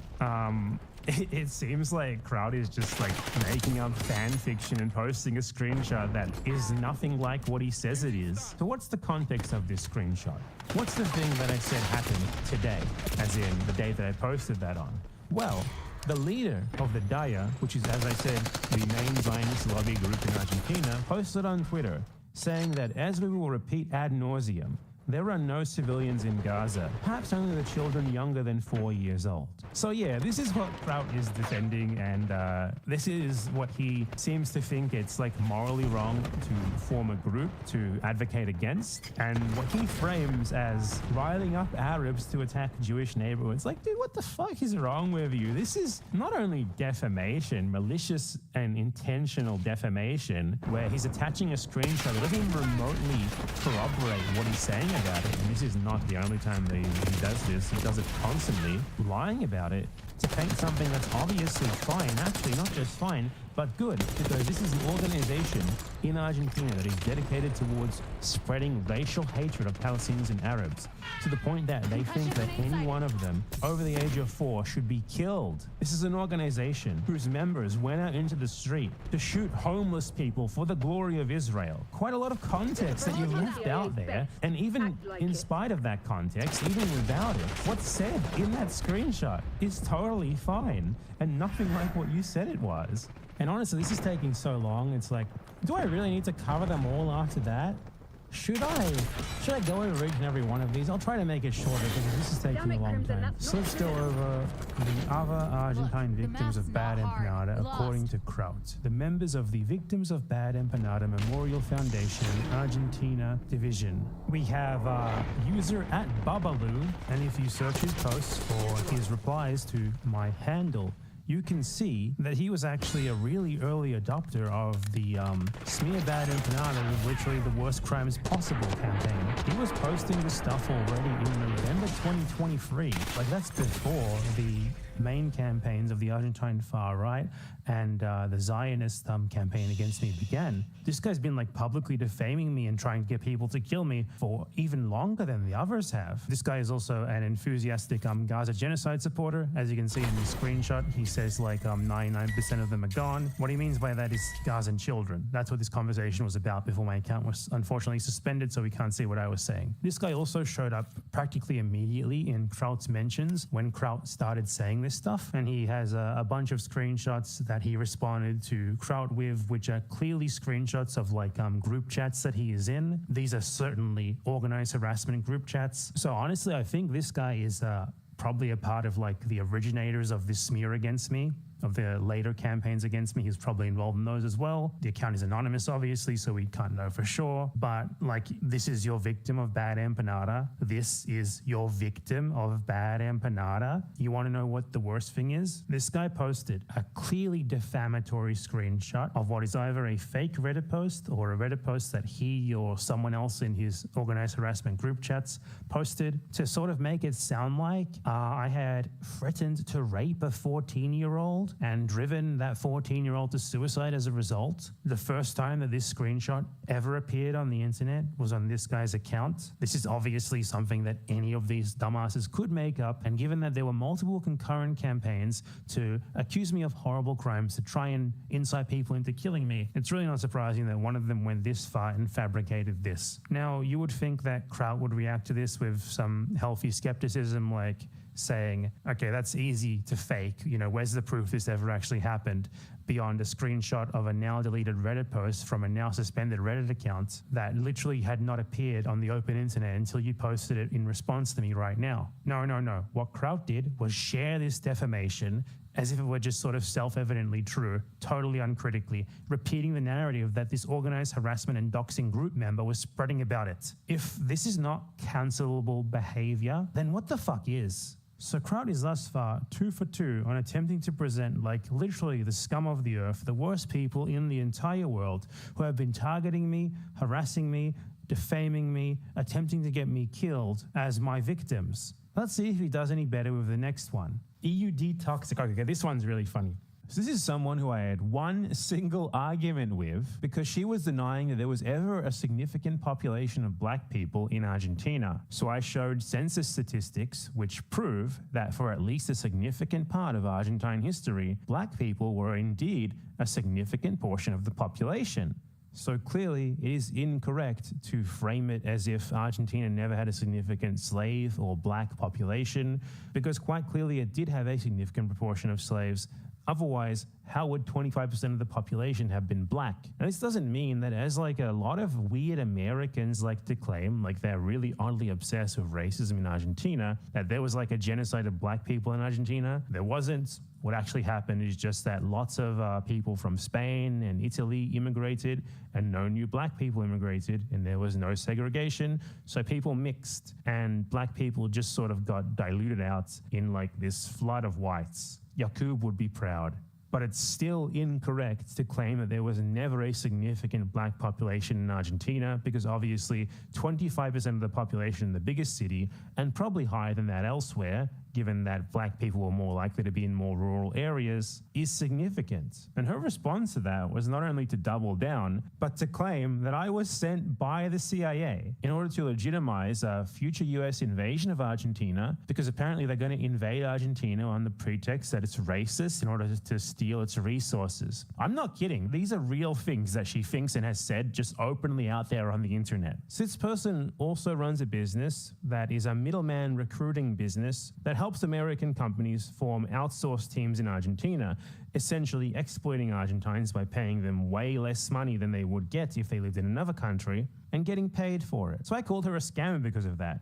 And I would do it again, because I have absolutely no respect for anyone who is involved in something like the outsourcing industry, and even less for a middleman. And that, plus that one historical argument, combined to form her entire "I was persecuted by bad empanada" narrative that she is still thinking about today, a year later. Ever since we had that one entire argument, she has been like claiming to be like my harassment victim. And as soon as Kraut went looking for people who were my supposed victims, she popped up to throw her hat in the ring. Honestly, this is just pathetic, dude.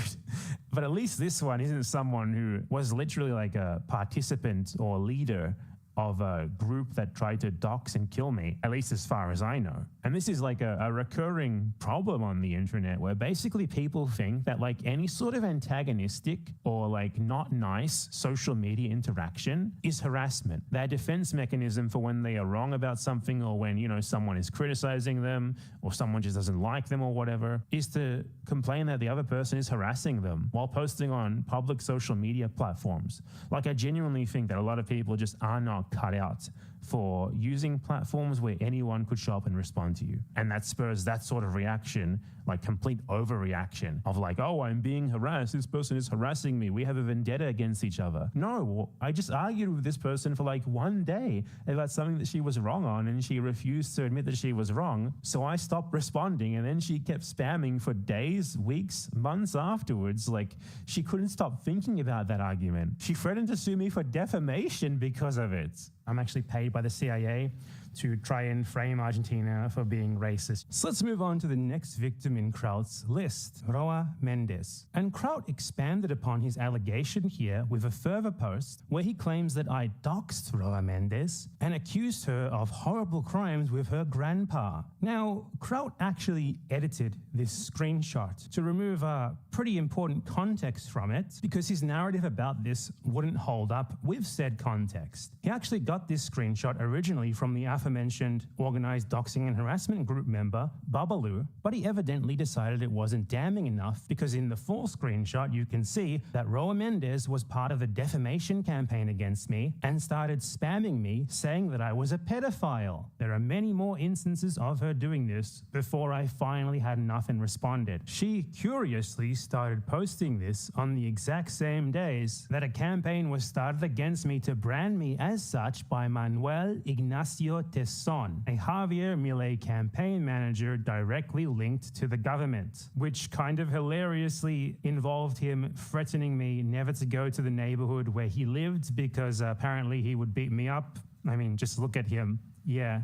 So this is another member of the far-right organized harassment and doxing groups who was attempting to defame me in order to incite people to kill me for the worst crimes known to man. I made a suitably ridiculous allegation of the same sort that she was making against me. If you notice, the format of what I said is parodying the format of that earlier screenshot that we went over. This was to make a point that if you're just going to make shit up about other people based on literally zero evidence, don't be surprised if that gets thrown right back at you. Now, you might think that it is a bit childish to fight fire with fire like this, and I might agree with you, but then think about what you would do if you suddenly had like hundreds, if not thousands of people all publicly accusing you of the worst crimes known to man. Would you react in like the most rational, cool, calm and collected manner, or would you like throw that shit back at them? I think most people would probably do the latter, if not just get outright scared into silence, which I was not going to do. So my options here were to like individually criminally denounce every single one of these hundreds of people, or to give them a taste of what it feels like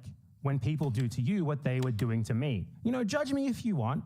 I probably could have handled it better. But again, your perceptions are kind of clouded when you have literally hundreds of people from organized harassment groups throwing this shit at you, including Kraut, who literally made this same allegation against me, which is what spurred the revival of their campaign against me. So what actually happened here, and which Kraut tried to hide the evidence of, is that this person was directed to reply to me by organized doxing and harassment groups attempting to brand me as a pedophile. I responded to her with similarly ridiculous allegations to make a point that anyone can make shit up about anyone, so maybe you should be a bit more careful about it when you do it to me. And Kraut is now attempting to present this person as my victim, another victim of the Victims of Bad Empanada Memorial Foundation. So this is going to be a part of a pattern here where Kraut claims that I have unjustly branded a ton of people as being guilty of those sorts of crimes in order to try to frame himself as one of my many victims who I have supposedly done this to. But what Kraut leaves out is that in literally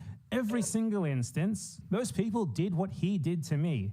They attacked me, attempting to brand me as the worst kind of criminal imaginable. And then when that got turned around on them, they started claiming to be victims, removing the initial context of them doing it to me. It's weird that these people find it so easy to throw out such allegations against me, which would kind of imply that they think it's just okay to do that sort of thing. And then it turns out that they aren't actually okay with it in the end. It is the most pathetic cry-bullying imaginable. Except to call this bullying is an understatement, because the sort of allegations that these people make against me get people killed. There are people whose lives are dedicated to hunting people down on spurious allegations like this. It's obvious what they intend to do when they're not just throwing out the word pedophile like a throwaway insult, getting too heated in an argument, but making specific allegations as part of a much wider, much greater campaign against me, as Kraut was doing to me and as this person was doing to me. As for the allegation of doxing, she literally has her real name on her account. That's not doxing. Dude, what the hell does doxing mean for you? This user even later said herself that this wasn't doxing because she uses her real name, and it's not doxing to type someone's real name into a search bar when they go by that real name openly on social media. So again, this is Kraut trying to frame someone who viciously attacked me with the worst defamation known to man as my victim because I dared to retaliate against them in kind. And he got this information from a member of far-right doxing, harassment, and attempted murder groups in the first place. Yet even for him, that information wasn't enough. He had to manipulate the screenshot. It is very clear here that Kraut's intent was to collect a bunch of decontextualized screenshots and outright fake screenshots, create defamatory narratives surrounding them that often are not even remotely supported by the supposed evidence in the screenshots, and send it all to the famously stupid drama YouTuber community in the hopes that one of them would be dumb enough to take his word about what this supposed evidence presents and its supposed veracity.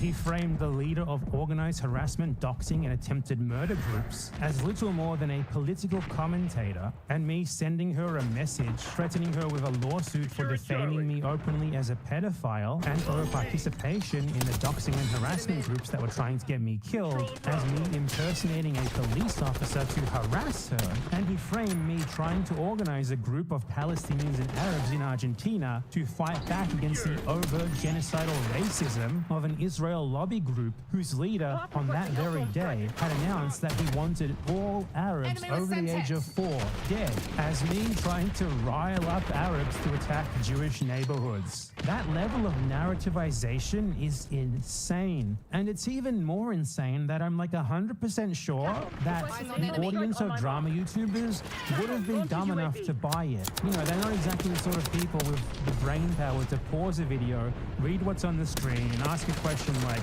is it actually all backed up by what this evidence supposedly shows? In fact, is there even any proof that this supposed evidence is real? This is a very elaborate attempt at defamation that can only come from someone who is totally obsessed, mentally unwell, and just plain psychically damaged.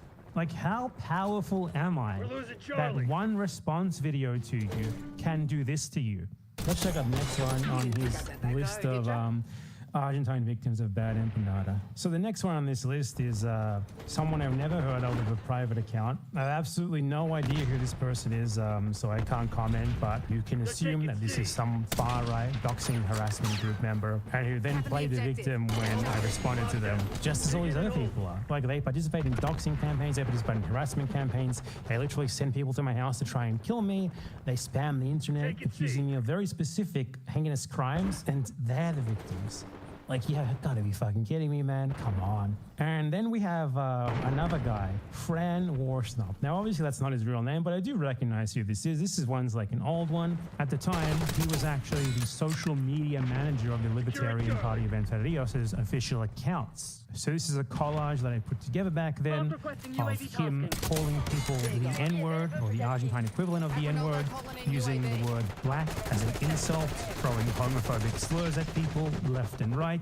And I gathered the evidence of this, and I sent it to the Libertarian Party. Now, I imagine they did nothing about it because it's a Libertarian Party. They love racism. And this is who Kraut is framing again as my victim. Judge me by my enemies.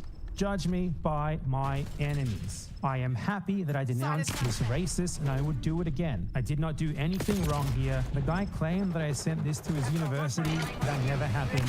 I sent it, as you can see in this message, to the Libertarian Party. Though if I had sent it to his university, how exactly would that have been wrong? There should be consequences for just openly spamming the N-word at people on the internet, don't you think? And at no point was this guy doxxed. He had his real name on his profile. And this was actually why I got banned from Twitter for the first time, because rather than actioning this guy for being a racist, the Libertarian Party mass reported my post, which was adding them with the things that he was saying in quotes, like him calling for the death of all poor people and calling for the death of all black people. And they got me suspended from Twitter for hate speech, for quoting what that guy had said. Kraut genuinely does not seem to consider the possibility that people on the internet might just be lying, and that this guy's narrative regarding his interaction with me could be him lying to paint himself in a favorable light, because the full story makes him look terrible. It's either that, or Kraut is just willingly accepting at face value whatever these people say, because he is on an absolute tear against me, simply because he couldn't handle being refuted on the merits of the facts in one video that I made responding to him. Both possibilities are just pathetic and sad. And you'll never guess who fed this narrative to Kraut about this guy being my supposed victim, which Kraut then spread uncritically. Babalu, the exact same organized harassment and doxing group member who fed Kraut most of this other stuff. Now let's take a look at some of the other victims of bad empanada according to Kraut. We have Vicky1999. So Vicky1999 was a small YouTuber who, a few years ago, it was revealed, posted incredibly racist, anti-Palestinian, pro-Israel stuff in Discord. I saw what she had said, so then I responded to her on Twitter saying, you know, what's this? What is this? And that was literally the extent of it.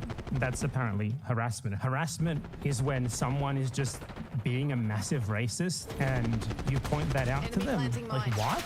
Now, something you might notice that is going to be a theme here, especially from here on, it's already with Kraut, is there's a lot of people who genuinely seem to believe that harassment is like any sort of interaction with them on public platforms that is anything but like just glowing and like completely subservient to them. Like, from that one interaction, Vicky1999 created like a really elaborate narrative of being like a victim of like a targeted harassment campaign by me, when the reality is this was one tweet calling her out for being racist. Like, I didn't even consider this important enough to make a video on my second channel about. And I make videos on my second channel about like everything. And she somehow turned this moment, which was her getting called out for abhorrent anti-Palestinian racism, into this woe is me story where she was apparently forced to close down her YouTube channel as a result of being argued as a racist, which actually, yeah, that should happen. I'm glad. But point is, she's not harassed. I responded to her saying, hey, look, here are these pictures of you being racist. That's harassment? What the fuck? I think the worst part of that is that there was a time where like Vicky1999 attempted to make a return to YouTube. I mean, I don't know what I mean by attempted. Like, you can return to YouTube whenever you want. There's nothing stopping you. Aside from perhaps people not wanting to watch your content anymore because you were outed as a racist, that is. And she reiterated these claims that I supposedly harassed her in her comeback video. So then I finally did make one single video about this on my second channel, setting the record straight. This was the only time that I had ever responded to bullshit allegations of me running some sort of years-long harassment campaign against her. There was 1 or 2 tweets calling her out, and then this response video after she came back and made a video straight up lying about me again. And then she and people like Kraut, of course, spun me, having the audacity to even respond to this bullshit that they were lying about me about, into being even further evidence of this supposed harassment. Give me a break. Not responding to her only emboldened her and made her think that she could get away with even more bold lies. I, in fact, regret ignoring what she was saying about me for more than a year. And in the future, I'm not going to do that anymore. Because basically, that is how this sort of defamation that Kraut is engaging in against me could possibly build up to this point. Because I have not publicly responded to the bullshit that these people have been saying about me. And that stops here. It speaks volumes that in Vicky1999's response video to my response, she does not even try to respond to what I actually said. She instead made a joke video where she just leaves the frame and just leaves the camera running for 2 hours. So yeah, I'm not going to endlessly relitigate this supposed drama, which was just someone blatantly lying about me supposedly harassing them in order to try to elicit sympathy and draw attention away from what the actual problem was, which was them being a disgusting racist. This is a theme with a lot of people. They try to claim that they are being like harassed when they don't actually know how to respond on the merits of the facts. When they put something out there into the public sphere, people have chosen to turn themselves into public figures, no less, like on social media, you know, they have YouTube channels, stuff like that. And it doesn't elicit the sort of response that they want. They will start claiming that they are being harassed, they are victims, and this is the case for Kraut. This was the case for Vicky1999. It was the case for every single one who Kraut named as the supposed Argentine victims of bad empanada, and those aren't going to be the last ones. Another one of these supposed victims of bad empanada that Kraut has signaled I must apologize to is a guy named Spaghetti Cossack. So this guy is someone who pretends to be a foreign volunteer soldier in the Ukrainian military on social media, when the mere fact that he's spamming Twitter like 100 times per day makes it obvious that he's not actually a soldier at all, and he's just someone who is sort of sitting in an apartment somewhere while pretending to be one. Because I guess he likes the attention that sort of LARP brings him from uncritical people on social media who don't ask basic questions like, how would someone actively fighting a war get into the most pathetic Twitter arguments like 10 times per day and tweet hundreds of times per day for like 2 straight years? Anyway, so you probably won't be surprised to find that this guy did the whole attempt to brand bad empanada as like the worst kind of criminal thing, collaborated with the Argentine far right to dox me, and has since just sort of been openly talking about that, and also openly talking about how he formed a plan to like track me down and kill me. And he's like, man, it would be so easy with my particular set of skills that I have because I'm Liam Neeson. Trust me. And this is Kraut's victim of bad empanada, who I extremely badly need to apologize to immediately. More important than all of that is that this guy is actually a lifelong neo-Nazi. And I don't just mean like an ideological neo-Nazi. He was actually a card-carrying member of the National Alliance, which was for a long time the premier neo-Nazi organization in the United States of America. He was a propaganda officer of this organization, and the reason why he moved to Ukraine in the first place was because he thought that it was a good candidate to form an iron state. And the main reason that he's so angry about me is that I made a video on my second channel exposing these facts about him. Well, I didn't expose them, but I covered them. Someone else wrote a great article going over all of the evidence against him on this, and it's totally damning. This neo-Nazi is someone who Kraut talks to all the time, who he actively promotes, and they seem to be like great friends, honestly. So yeah, what more is there to say about that? Judge me by my enemies, that's all I ask of you. So who else does Kraut consider to be a victim of the vile bad empanada harassment gang stalking apparatus? I shit you not, Vorsh. Yeah, Vorsh. I mean, I already kind of went over this earlier, but I guess it's worth expanding upon. So Vorsh is a YouTuber who makes really stupid videos where he claims to be like the ultimate representative of the left while actually just being a mainstream Democrat. And I have refuted a number of his videos over the years and also called him out for a lot of things that other people were kind of afraid to call him out for, like the fact that he sexually harassed a woman for a prolonged period of time and the fact that he had very weird things to say about images of children, which you know that I already went over at the beginning of this video. If making videos responding to someone's political content is harassment, then what the fuck isn't harassment to you? Calling out someone for the vile things they have said about children, actually said. Not like, oh, here's this fake thing I made up about bad empanada. Not like his fans posting made up shit to retaliate against me. That's not harassment. So pretty much everyone else on this list that he posted here is like a Vorsh orbit.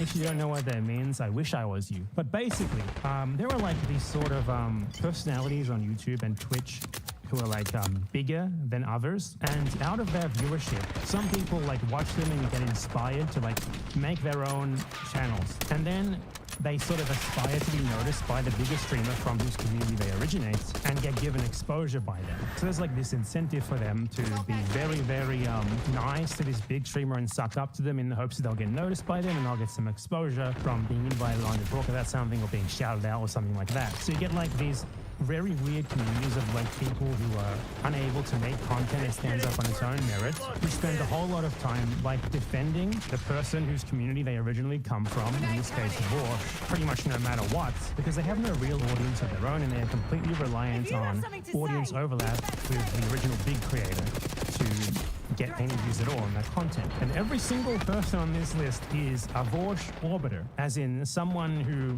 basically pledged themselves to like unconditionally defend Vorsh no matter what.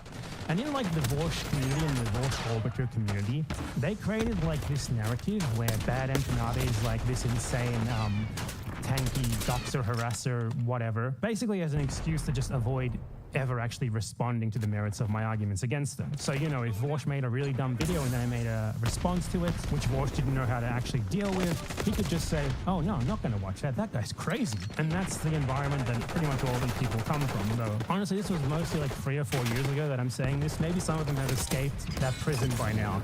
I certainly hope so for their own sake. So obviously responding to Vorsh's videos and stuff like that is not harassment. If you can point out what you think counts as me harassing Vorsh, please do so. Because you haven't actually done that. So who else is on this list? We have Lonerbox. I mean, you know Lonerbox. You know who he is. I made videos about him recently. He's basically an enthusiastic Israel supporter, an enthusiastic Gaza genocide supporter, Israel's lawyer, I called him. He needs no introduction, and honestly, if this is my victim, again, like, judge me by my enemies, man. Like, this is the best you got? Like a guy whose immediate reaction upon hearing that a doctor in Gaza testified to having seen tons of toddlers shot in the head was to speculate that actually maybe those toddlers were 17-year-old Hamas militants and the doctor was misremembering or lying in order to defend the Gaza genocide, in order to whitewash, to deny the mass murder of Palestinian kids. I don't even think he's necessarily lying. I think when people are describing atrocities and horrors or whatever, yeah, they might sometimes describe like a young person as a baby or a toddler. Yeah, that's like you can call a fucking 17-year-old a toddler if you're in the right mood for it. You know, it's not like an unusual thing to do. Bro, what? Yeah, no, sorry. So my like original confrontation with Lonerbox like 2 years ago, and I'll go over this because it's also relevant to someone else in this list. Vorsh invited an out-and-out Zionist, ethno-nationalist Aristocracy TV onto his stream.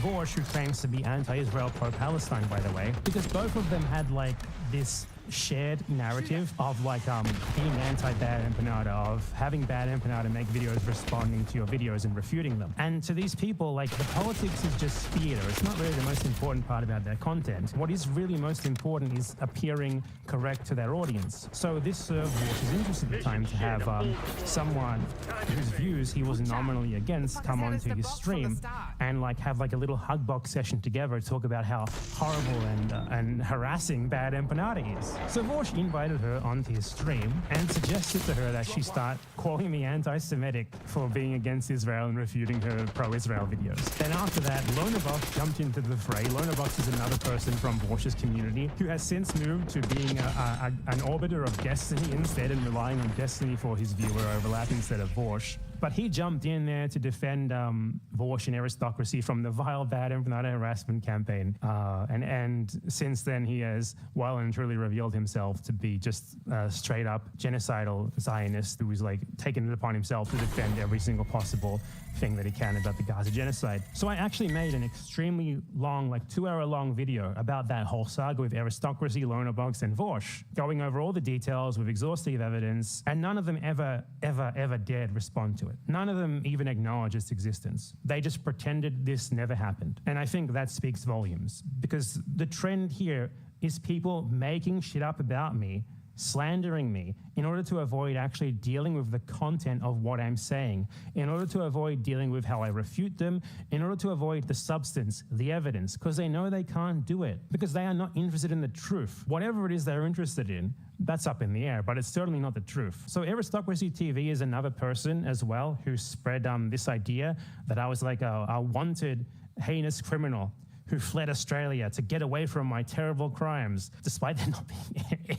even like a single news article about this supposed international like mafia fugitive, all in response to her getting refuted on her disgusting pro-Israel propaganda. As far as I'm aware, she was actually the first creator to start spreading that sort of defamation against me. It was super prophetic, by the way, that I named that previous drama video and why it will happen again, because I knew at the time this would happen again, and it did indeed happen quite soon afterwards, with like a multi-pronged defamation campaign against me, and now a new defamation campaign against me by Kraut. And again, I don't want to relitigate this endlessly. I don't want to go over it in detail because I have a 2-hour-long video going over the entire saga. You know, go and watch that yourself and judge whether you think that is vile, horrible harassment. The narrativization here is insane, man. So who else is here? Shark300. This isn't the first time that Kraut has mentioned him as like a victim of bad empanada. So let's go over the details. Shark300 is another one of these orbiters of Vorsh, and he was actually a pioneer, as he was one of the first people to start spreading these defamatory allegations of sexual assault charges against me. As you can see here, something which Kraut has never posted is him posting this on August 8th, 2022. This might even predate the aristocracy claims against me. I had like never actually engaged with him in any capacity before he posted this. So it was like an attempt to curry favor with Vorsh and his fans by accusing me of like the most heinous crimes imaginable, just out of the blue. Apparently thinking that as long as he says like allegedly, or in this case his own version of that, not confirmed but worth keeping in mind, he can just make shit up and say whatever he wants in order to defend Vorsh. Like that's what this is all about. Like this is someone who knew that I had gone over the evidence for Vorsh's proclivities with children before and who wanted to stay in Vorsh's good graces. And the way that you do that is by attacking the people who had exposed that about Vorsh. In this case, by just straight up defaming them very directly with allegations that they are wanted for the most heinous crimes imaginable. Now, in order to demonstrate to dumbasses like this how easy it is to fabricate this sort of thing, just lie about people, to throw that out into the world, I came across this image of him, which appears to show him admitting to the same thing that he accused me of. Wow. Now, you have to consider, though, that this is actually okay for me to do, just as it was apparently okay for him to do, because they said, not confirmed but worth keeping in mind. This is how these people are. Like, they sow and then they reap. And they have a lot of fun during the sowing, then find out that it wasn't actually that fun for their victims during the reaping, and don't seem to really digest what the lesson of the reaping is. Which is, if you do this shit to other people, don't be surprised when it gets thrown right back at you. The entire point of that video is like tongue-in-cheek, mocking, laughing the whole time. Not confirmed but worth keeping in mind. If you're going to do that to someone else, you're going to just publicly post something like that about someone else. Shit that you made up on the spot to defame them. And in this case, for the most pathetic reason imaginable, probably even more pathetic than Kraut's reasoning, like to try and get in the good graces of a bigger streamer to increase your audience overlap with them. How can you possibly act like you are a victim, like you were the one who was a target of harassment, when you did it first? It's exactly what Kraut did. He was so enthusiastic to post a fake screenshot accusing me of heinous crimes. But that exact screenshot thrown right back at him. Oh, and he's enraged. I can't believe it. I'm fuming. This feels terrible. Yeah, dude, how do you think it felt for me when you did it to me? And Crow very obviously knew all of this context about this shark-free 0 thing, because the screenshots that he posted of it to his Twitter account are of the same video. So in order to get to that part of the video, he would have had to watch the part showing that shark-free 0 literally said that I escaped from Australia to avoid sexual assault charges. He skipped past that in order to dishonestly present the same thing being done to shark-free 0 in response, as if that was the beginning of it all. Who else is a victim of bad empanada aside from those people we've already gone over? Well, 2 more Vorsh orbiters apparently. Suck done left and punish mother. Now, socialism done left, I don't think he deserves to have the most embarrassing moments of his life relegated here. I'm sure that out of everyone, he has thought about them way more than anyone else combined, and probably sincerely wishes that he had never done the things that he ended up being called out for years ago. Ultimately, he never did anything particularly malicious to me. However, he was sort of used against me by his girlfriend at the time. I'm not sure if they're still together, who is actually listed here with the punish mother handle, and we'll get to her next. But basically, socialism done left got outed for like doing really weird like racial / anti-Semitic cybersex roleplay. I'm sorry that I mentioned that. I don't really want to have to talk about this again, but I feel like it's important context, otherwise people will think that I'm like hiding something. And I made a video about that and like tweets about that. And I mean, back then he was like a really annoying Vorsh orbiter, like all these other guys who like just defended whatever positions Vorsh held, blah, blah, blah. I don't know what he's like now. I hope it's not like that. And that was like 3 or 4 years ago. A lot can happen in that time. I don't know where he's at now. I don't know what he's like. Maybe he's totally different. Maybe he's not. But this guy did not accuse me of like sex crimes or anything. He, as far as I'm aware, he did not participate in mass defamation campaigns against me. I think the worst thing that he did was like Photoshop my face into memes, which is fine as long as you're not like doing it obsessively like Trout did. So I just don't want to like have this guy get like actually harassed by people who think that like he did something particularly wrong. Aside from being like a cringe liberal 4 years ago, he didn't. Ultimately, this guy just got involved in like the thick of it with me because, I don't know, he sort of felt compelled to like prove himself to the rest of the Vorsh community like these other guys, but he didn't do it in a super malicious way like they did. There was one time in DMs with him where I very much overreacted and said that I might dox him, but I did not actually do anything of the sort. I think he did end up getting doxed, but it was not by me. I was not involved at all. I was sort of playing off this image that the Vorsh community created about me of like me being like this hyper cool, zero cool hacker type guy who doxes everyone, no problem, in 2 seconds, which, you know, is hilariously untrue. But I do find it extremely funny how those people have like psychic damage to the point where whenever anyone gets doxed, like they assume it's me. And I'm just like years removed from anything to do with them, and they're still creating these ridiculous narratives about me. But yeah, I shouldn't have said it to him. He didn't deserve it. Like, he was annoying, but he wasn't as bad as like the genuinely malicious people in that community, basically everyone else on this list. So yeah, I apologize to him and only to him, but not to his girlfriend who's coming up next. I feel weird explaining this to you, so okay.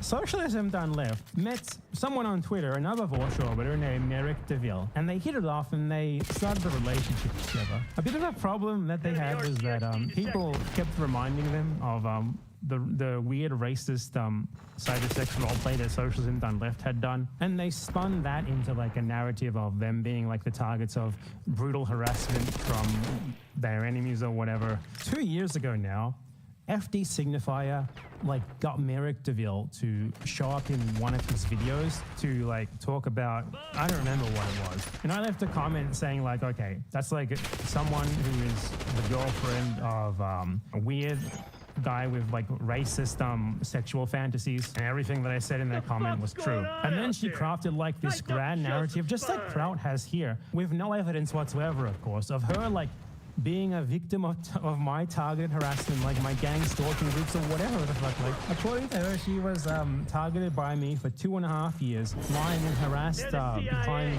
Like, this is what I mean. These people think that if you like talk about them at all, you like respond to them at all, you refute them at all, that's harassment, because they don't know how to respond to what you're actually saying on the substance of it. Like, you know, I mean, how would you respond to like a Discord screenshot of your boyfriend doing like anti-Semitic race roleplay aside from just trying to play the victim? I mean, I kind of understand it in this case at least. She started claiming with no evidence whatsoever that I was an unsafe person and she was being harassed because I left a comment calling her out and expressing my disapproval that she was featured in that video. And she claims that I went completely nuclear and did something hateful and unhinged to hurt her, which was what? What exactly? What exactly? Like leaving a comment on a YouTube video? What is wrong with you? Here's the comment, by the way. Tell me what about this is wrong. What about this is wrong? What about this should I not be permitted to say? What about this is harassment? Give us a break, man. She outright said that I was transparently an abuser. Apparently, she is my abuse victim. Because I left a comment on a video that she featured in talking about how she's not what she's claiming to be in that video. Okay. This also links directly to the Shark300 tweets. She claims here, for example, by the way, he got his community to make and release fake tweets calling one of my besties here. You see, all these people are just a part of the same community, as I said. They're all Vorshobbers. Shark300, a black man, a sexual predator because he didn't like Shark's commentary about him on stream. We already went over that, didn't we? We already went over what actually happened there. You see the lies, the mischaracterizations, the bullshitting. Is this the best you guys have against me? Judge me by my enemies. That's what I'll always say. She then goes on to say, it's at the point where if you like him and associate with him, I do not feel safe around you either. Get a real fucking problem in your life. What the hell is this? Like, I've been through the most vile Zionist, far-right, targeted harassment and doxing campaigns, people coming to where they think I live to kill me, thousands if not tens of thousands of people attempting to brand me as the most heinous type of criminal imaginable. And I don't think I was ever as shook about that as she is about me leaving a comment on a video being like, okay, why is this like racist colonialist being featured in your video? And just being allowed to speak as if what she's saying is uncontroversially true when it very much is not. And, you know, she feels unsafe. That's what really matters, not evidence, not facts, just feelings. Just she feels like she's being harassed. She feels unsafe. She feels like she's being abused even. Do I need to take this shit seriously? Like this is the Kraut video sort of thing where you just say whatever the fuck you want with no evidence. It's all narrative. It's all, I said this, so it's true. So, like, I honestly shouldn't even be bothering to respond to this because it's being said with literally no proof whatsoever, and quite clearly regarding the Shark300 thing, a big point of hers that was apparently her proving that I do this was just refuted before I even got around to addressing her. People say shit about me all the time with literally zero evidence. Or in the case of Kraut, we've attached evidence that literally disproves and directly contradicts what they're trying to say about me in their narrative. Honestly, YouTube is a pathetic place. YouTube and Twitch politics spheres are just pathetic places. It is like people who are not intellectually equipped to be able to actually argue, to deal with actual evidence, critical thinking, critical analysis, proper sourcing, anything like that. And the fact of the matter is that, you know, I'm not afraid to confront people when they're wrong. I'm not going to walk on eggshells. I'm not going to avoid bringing up horrible things that other people have said and done just to try and curry favor with their communities and the other people who orbit them. And these people can't handle that. They are used to like the aura of like the big community of like Vorsh, keeping everyone else in line and giving them like a nice little bubble in which they can be, in which they are beyond criticism, in which they are beyond scrutiny. And for them, I kind of break that mold. I kind of ruin the whole arrangement. So they need to just make stuff about me. Like, she posted like a 10-tweet thread about this and did not include a single shred of evidence. It's so crazy, man. So who else is there on the list of the victims of bad empanada? We've covered all of them here.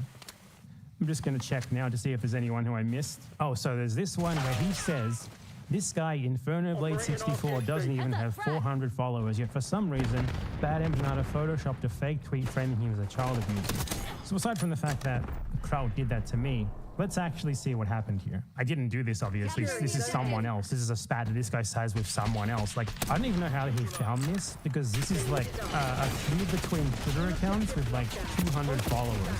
As you can see here, what actually happened is that this user, Inferno Blade 64, would respond to people that he was having feuds with Photoshop tweets framing them as the exact same thing that they've been doing to me for this entire video, basically. This is something that he did multiple times, going back to at least August 2023. So if someone made this tweet in response to him. I mean, I think it's pretty obvious it was one of those people trying to get back at him by doing the same thing that he did to them back to him. So Kraut is basically like so psychically damaged that he's just like looking for any instance of someone fabricating tweets of someone else and saying that I did it. Dude, what the hell? So one more that Kraut posted was this, accusing me of doxing Twitter user True Slazak, saying, even him?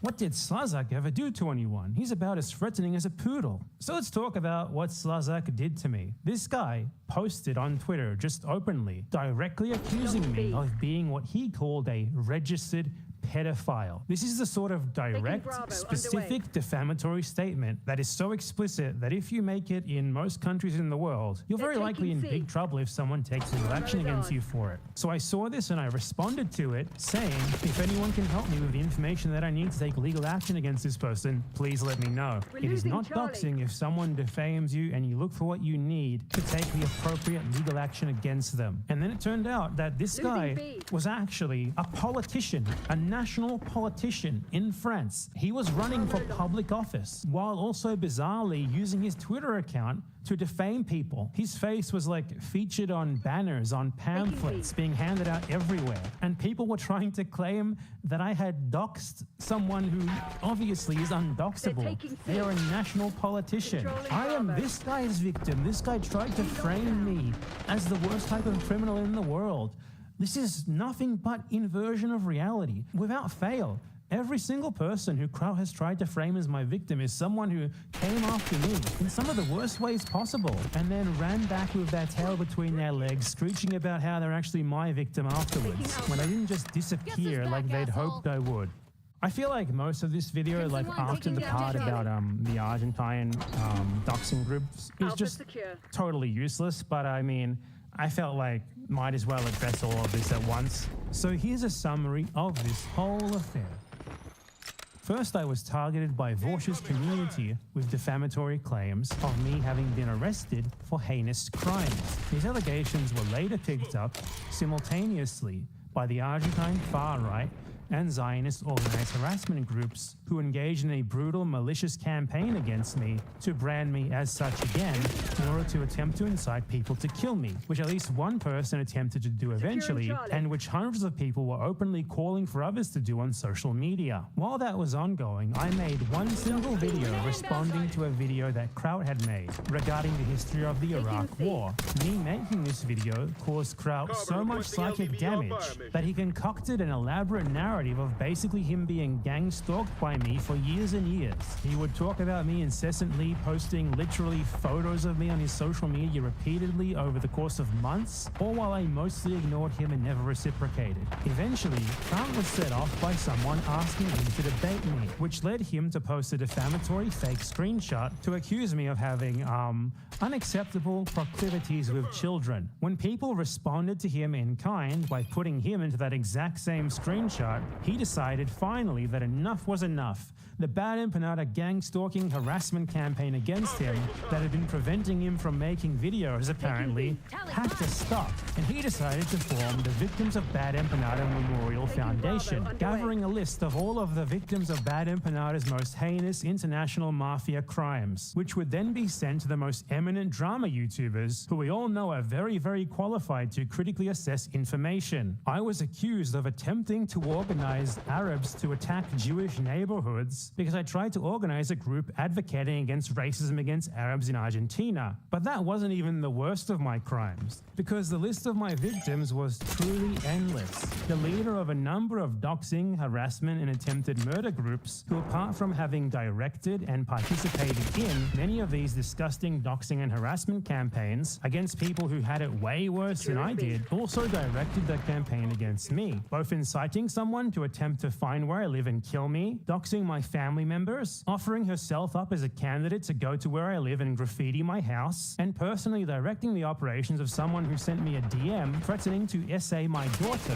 who obsessively tried to find where I live for like 6 months, and who kept sending random packages to the places where he thought I lived for that entire duration. Oh, and she also accused me directly of the worst crimes imaginable. This is going to be a theme throughout all of these. Then we have An anonymous member of those exact same doxing and harassment groups who had been attempting to brand me as the worst kind of criminal imaginable for more than a year before he finally saw the opportunity to revive the campaign against me by framing the people who had victimized me as my victims and handing over that information to Kraut. Then we have another person who just brazenly participated in the campaign to brand me as, again, the worst type of criminal imaginable, as a member of those doxing and harassment organizations in an attempt to incite people into taking real action against me. Then we have someone who argued with me about the historical black population in Argentina and was so psychically damaged by it that she still claims that I harassed her many months later when it was just an argument, and who genuinely believes that I am hired by the CIA to tell people that Argentina is racist to justify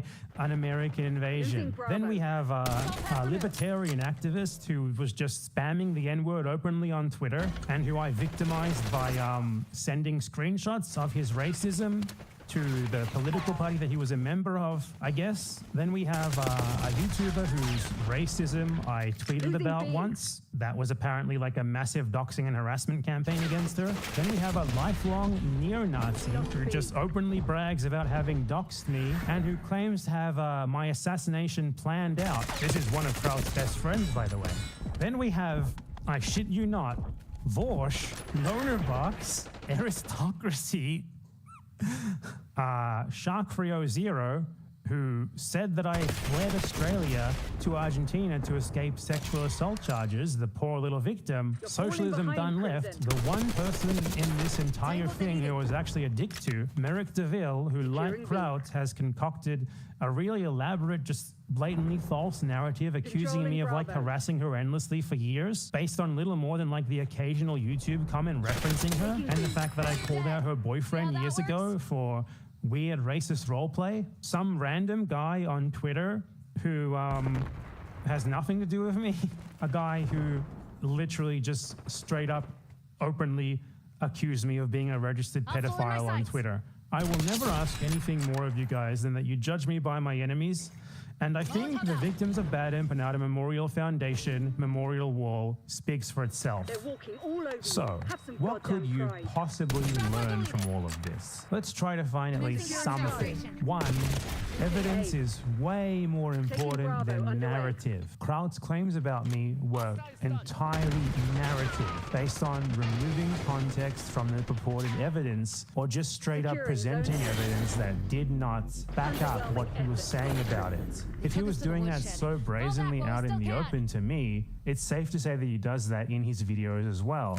Many others are the same. If no evidence is provided, you should retain a healthy skepticism. And if evidence is provided, you need to be able to analyze it for yourself and think about whether the narrative surrounding said evidence is actually corroborated by it, and whether there's any indication of some sort of additional context that is being left out. And also consider the very important possibility that the purported evidence is just faked, or at least inaccurately labeled / presented. If I had left Kraut to have his way with the narrative here, one of the really dumb drama YouTubers would have ended up making a video presenting, say, Croata as just a young girl who Bad Empanada harassed for no reason and impersonated a police officer, sending her unsolicited messages to her private phone number, which he doxed. Yet that is clearly comically different from the actual reality. Think about how many people would have fallen for that, and try not to be one of those people. Kraut, you need help. You genuinely need help. There is no mass gang stalking campaign or harassment campaign against you. Everyone who replies to you on Twitter is not me. Refuting your videos is not harassment. You are not the target of the communist global conspiracy. I am not conspiring with the BreadTube global cabal to attack you. I don't even talk to other YouTubers. I don't collaborate with anyone. You have concocted a grand conspiracy in your head and maliciously attacked someone with what you know to be lies, intentionally decontextualizing your supposed evidence and attaching evidence constantly that doesn't even corroborate what you say about it. You are collaborating with some of the worst people on the planet, all because you, as a public figure, a YouTuber with 600,000 subscribers who makes ideologically tinged, low-quality, unsourced history videos with childish animations, consider people responding to you to be harassment. Instead of spending months obsessed with me, instead of starting organized harassment and doxing discords to gather evidence against me and totally own me, put some effort into your content. You haven't made anything in like 5 months. What do you even do with your time? Because it's certainly not work. Even after Kraut has targeted me with what I think is pretty clearly an organized attempt at mass harassment, an organized attempt to just straight up lie about someone because you have a political vendetta against them. I still don't consider myself like a victim of a harassment campaign as he does, and I certainly would be more warranted to do that because ultimately, how has this affected me? If anything, it's probably going to benefit me because I get to make this video about it, which is honestly probably pretty funny for you guys to watch. Probably pretty ridiculous that like every single claim that Kraut made, like every single supposed victim of bad empanada turned out to be anything but, and that I have receipts for every single one of them. Overall, like my advice to public figures, particularly like social media influencers in the political space would be, don't take yourself that seriously, particularly when the content you make, like Kraut's content, really isn't that serious, because you risk becoming just like him, and you don't want to be like him. Thanks for watching. If you like this video, then I first need to ask you, why do you enjoy so much watching the horrible, self-destructive downfall of a broken man? But anyway, make sure to subscribe for more not quite like this. And if you really like this video and are actually thinking of becoming a member of the Bad Empanada International Gang Stalking Criminal Ring, you can do that by sending me a monthly monetary contribution on Patreon or Ko-fi, or sending me a one-time donation on Ko-fi. Now I'd just like to thank all of my gang stalkers, but especially my $25 plus gang stalkers, Jordy, Alexa Nopt, Communist Functionary, S, the Son of Sandy, Ya Makamut Ya Habib, Jakagora, Lucian, Osman Malik, Qualia, Robokami,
Hello, can you hear me? Not much. Ready? Yes, yes. No, dude, I didn't. I had actually kind of a busy day, so sorry about that, but.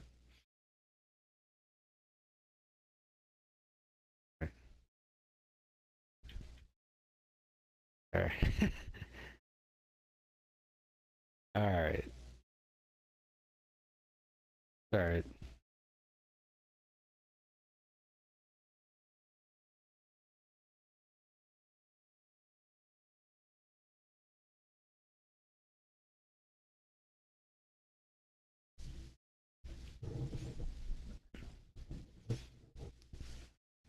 No worries. I think we just got to go in and see what we see and try to, you know, get the lay of the land and see if we can find this fucker. And hey, I noticed I have a U.S. Embassy key.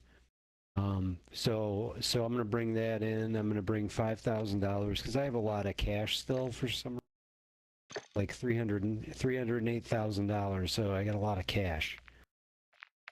So I'm gonna bring in cash and we can buy stuff if we need stuff.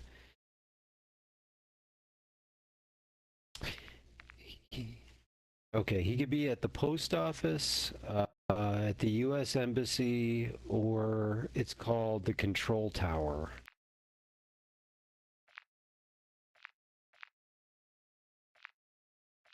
Not sure about that. It sounds like it probably is, though. Yeah, I would assume so.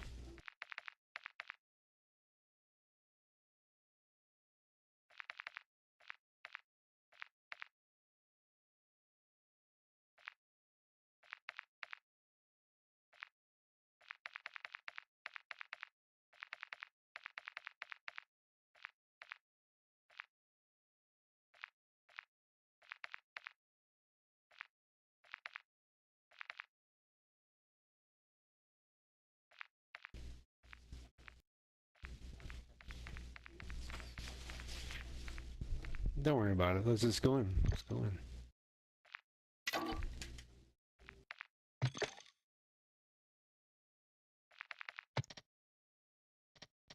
One guy, the YouTube video, when he went to Control Tower, he flew a helicopter to the top of the tower and then he jumped down to a ledge, and you lure the pyro out by shooting. He walked around the tower, like the top, you know, just made a circle, and he kept shooting at the walls, and I guess when you do that, it lures the pyro out.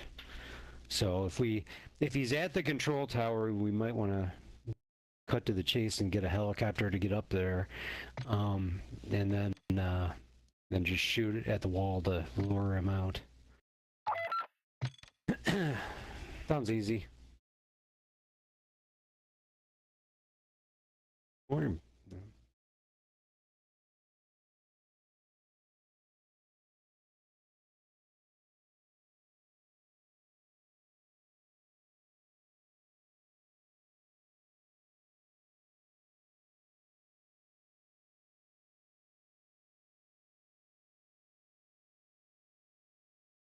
you mean as far as masterclass goes, or you're finding it just too factual? Yeah. Yeah.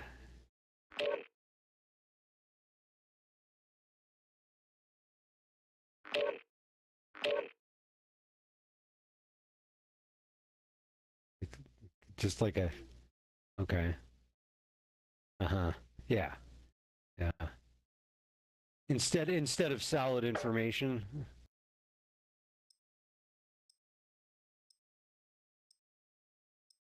Oh. Yeah, yeah, yeah.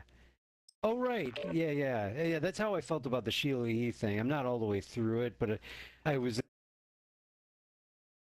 It's kind of like, you know, this is, yeah, it was very much more like, you know, like you said, like a feel, like just like a real light, like overview, if you want, you know what I mean? It's not like getting into the nitty gritty of fills and stuff.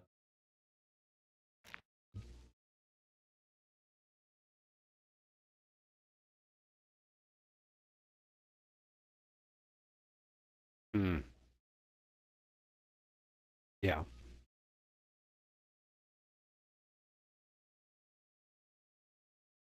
Hmm.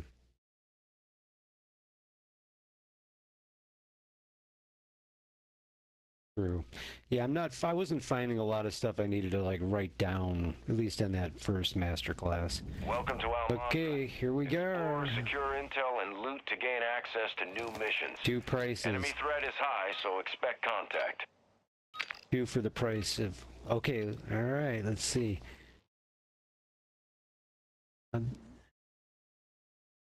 that's a weapons case, but I don't think that means that he's there. 'Cause it's not... Oh shit! Yeah, it is. That's the U.S. Embassy. Yeah, that's it. How far away is it? Pretty far. Should we find a bike?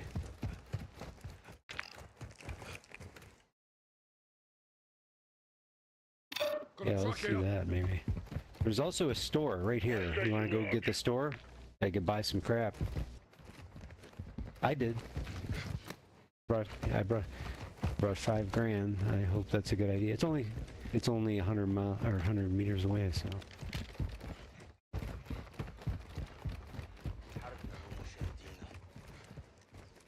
I see it. I see it. No, let's just run. Yeah.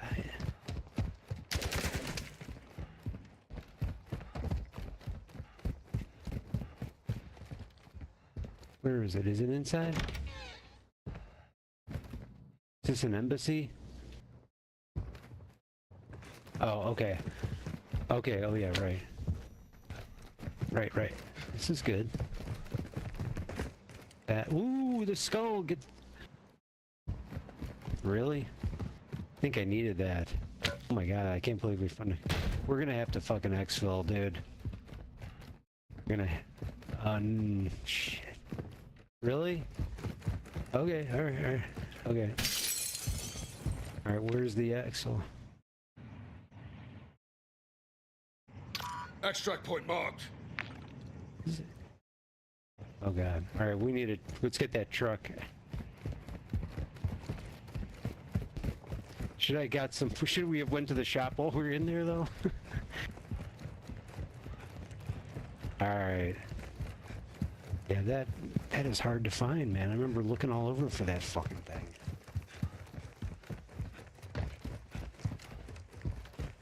Ooh, there's a guy right there. Fire!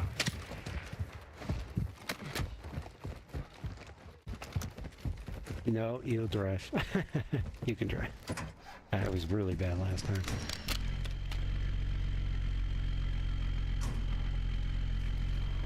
I got in the wrong... Alright, I'm out. You're in? Yeah, you're in.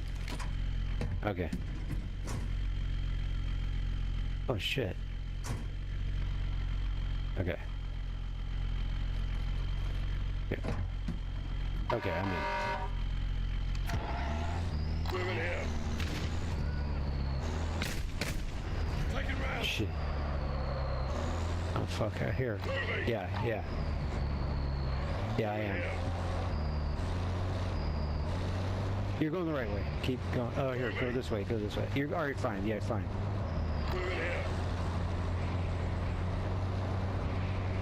And you'll take a left after the bridge. Take a left. This way.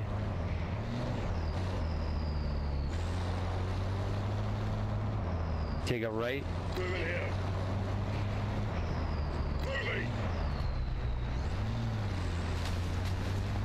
Yeah, keep going.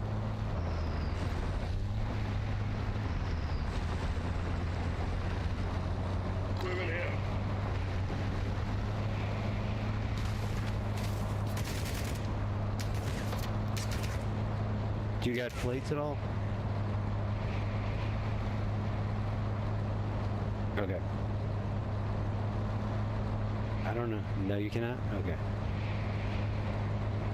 Alright, once you get to the next marker, Ultra One, be advised. Yeah, keep going straight. Here, go straight. Keep going, it's down a ways yet. It's on this big road. There's some train tracks next to us, I think, yeah.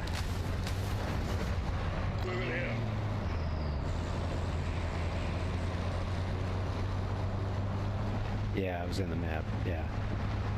So, when you get close, we'll just jump out.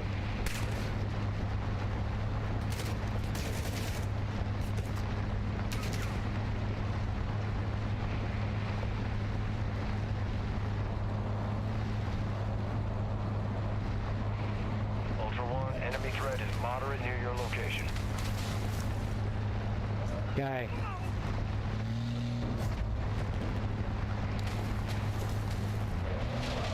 I already jumped like a moron. Ultra One, extraction is inbound at this time. All Ultra, Dino 4 is inbound for extraction. Be with you soon. Any ammo? Ammo here. Ammo.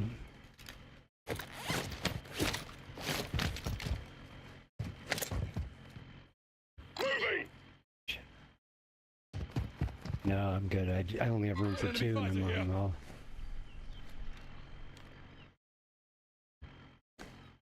Ultra One, we have visual on the LZ. Keep it clear.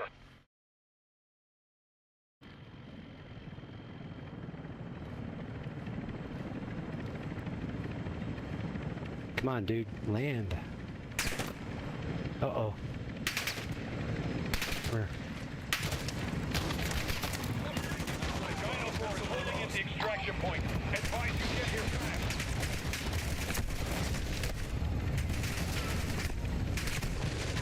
Get in. This is Dino 4. All Ultras outskirt. Dino 4 is RTB.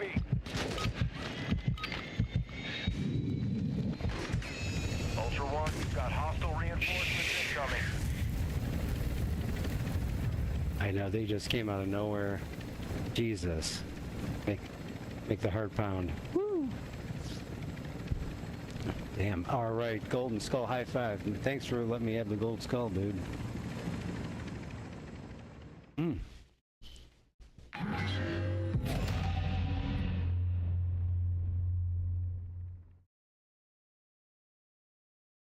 And we keep all our stuff, that's good.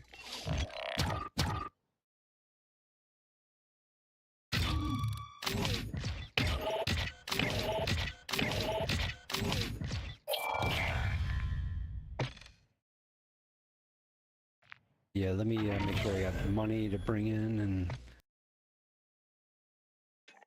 Let's see what...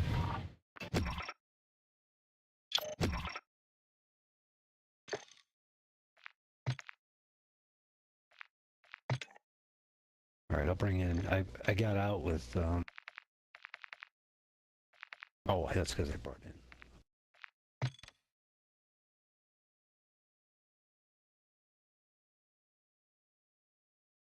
It's fine. I'm gonna bring in $8,000 and I'll just buy whatever we need to buy.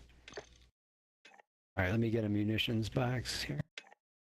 Okay, I still got my key, I still got my shit. Alright, ready to go.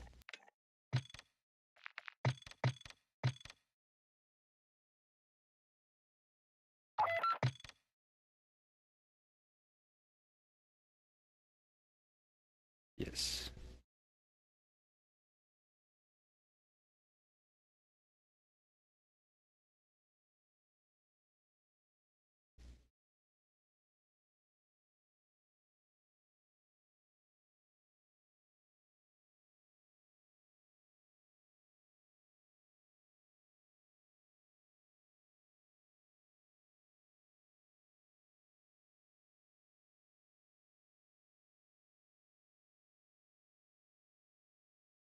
You're disconnected.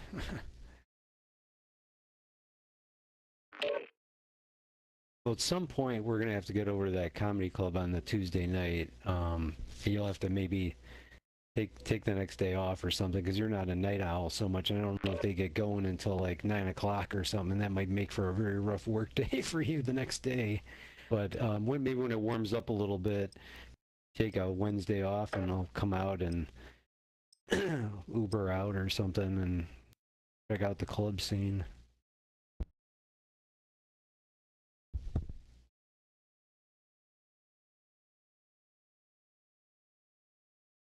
Yeah. Totally.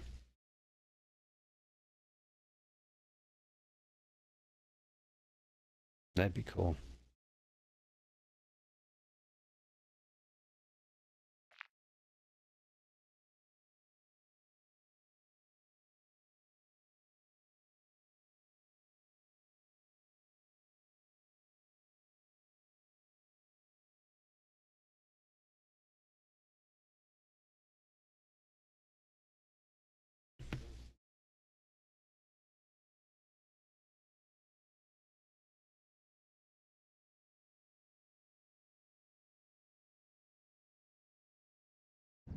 Welcome to Al Mazrah. Exploring, looting, and securing intel will open access to missions and targets. Expect resistance from local forces and watch for other operators in the AO.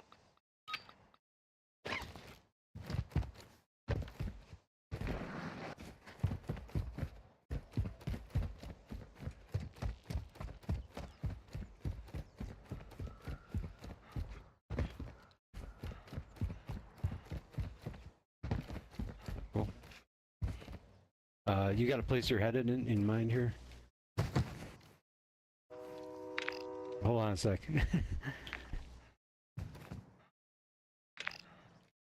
well, let's see, because okay, all right, following you. Got a vehicle here. Found a vehicle. Oh, fuck, we're gonna miss it. Yeah, we're gonna miss it. We already missed it. Got a vehicle here. Oh, you want to? What are you gonna do? What are you trying to do? Train's already gone. All right. Seems like we're in the same place we just were, right time like before. Yeah, we are at the same place. Here, you get the money and stuff. Right here. Oops. Some cash here. There's a bunch of cash right there.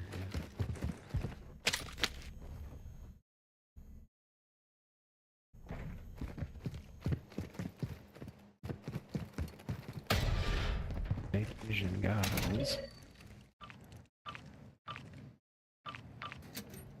I don't know anymore. I don't know what the hell. I'm not picking any of that stuff up. I'm gonna waste space.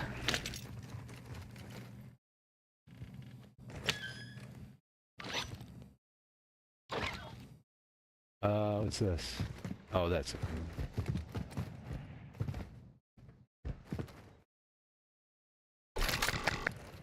Oh, where? Oh no.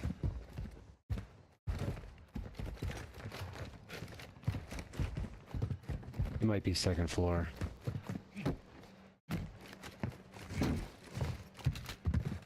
I never liked, yeah, that's how you have to get up on the second floor. I never liked that. Fuck. Ugh. Buy station marked. Okay, where is it? Right behind me? That's upgrade. Oh, okay, alright. Okay, should I get a bunch of plates? How about a 2-plate armor vest?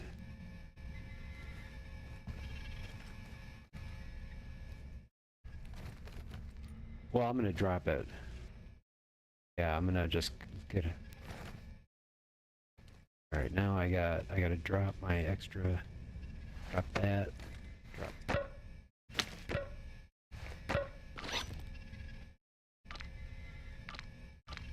Oh, here's another one. I got 6 plates. Plus 3. Can you pick up this plate? Nope.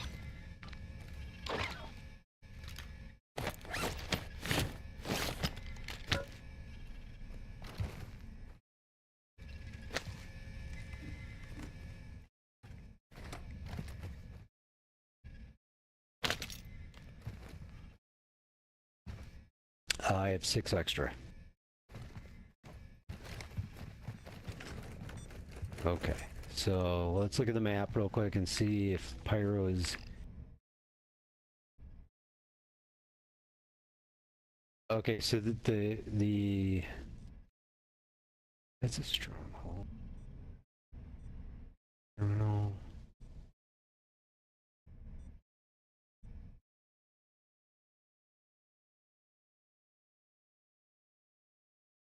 Why can't I? If the weapons case appears at any of the places Pyro shows up, then you know he's there. Control tower is a place there that it's one.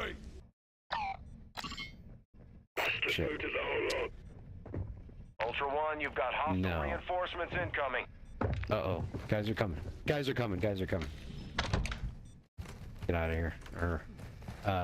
Ultra One, hold on, let me look at the map real quick. In the area, keep your eyes open. They come in. Post office is here. Right here.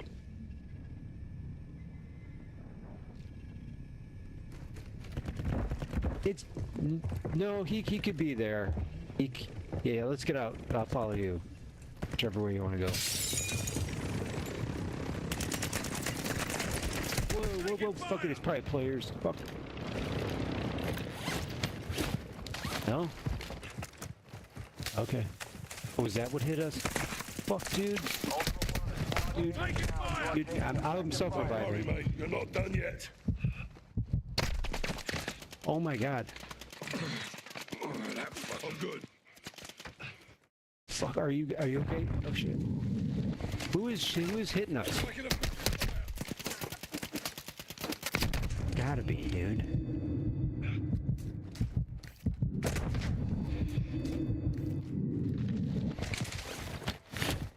Yeah, there's a glint. I totally see the. Hurry up, get around this. Oh my god, dude. Oh, he's still sniping. He's still sniping. Way back there. I see the boat mark. We gotta get over this fucking ridge. Holy shit. Yeah. Yeah, get down here. And then that guy, I could see the glint. I was like, oh man. Hey, the post office is that way. See it marked?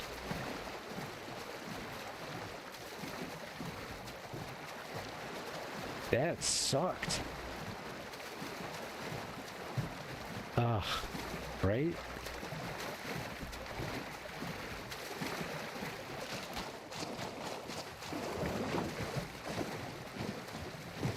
I have 3 left. I'll, get over here. Yeah, come over here for a second.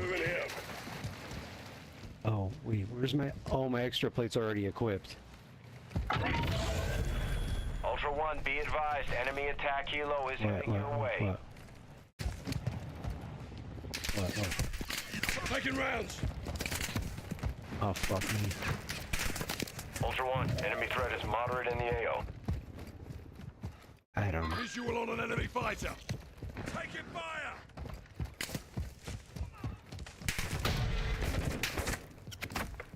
They are coming.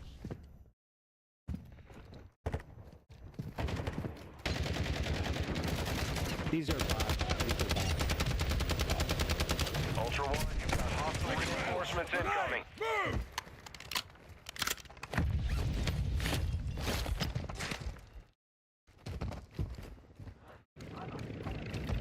Oh, is that pyro? What's that? Oh, that's a helicopter thing. Never mind. Okay. Yep. Taking effective fire. Moving here.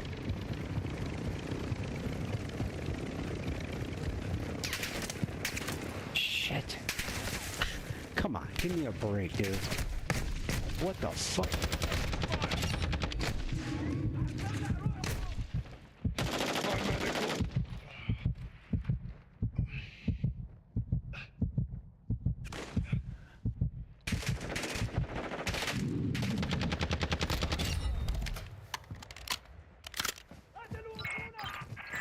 Activating UAV. Oh, fuck.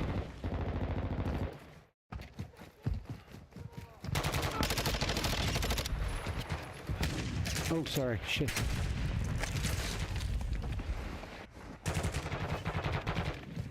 Ultra One, we're seeing increased activity in the area. Stay sharp.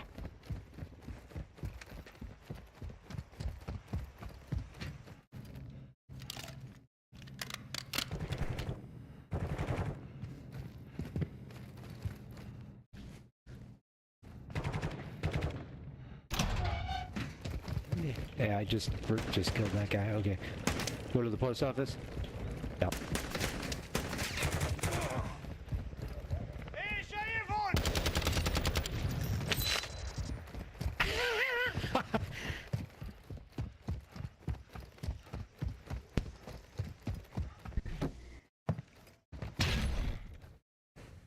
Yeah. Extract point marked.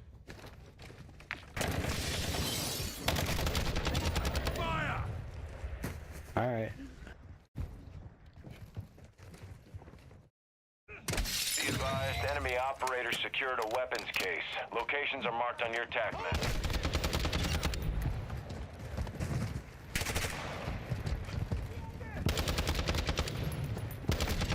Taking effective fire! Go to the enemy that I just killed. Here, I'm gonna throw down ammo, right? Okay. Dropping ammo here!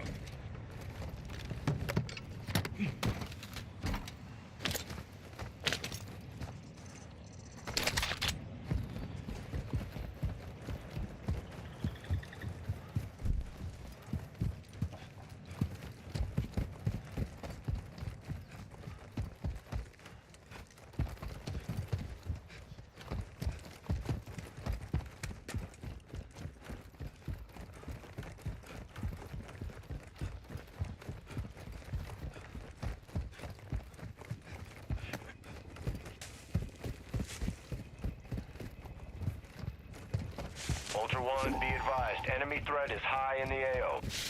Oh, terrific. High. I love high.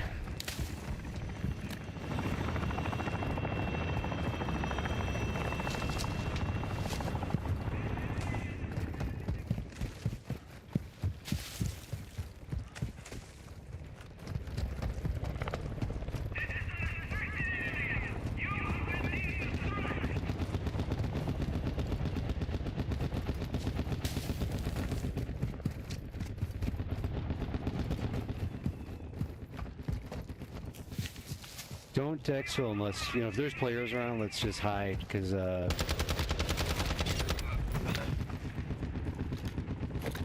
we don't absolutely have to exfil, so let's just kind of bide our time.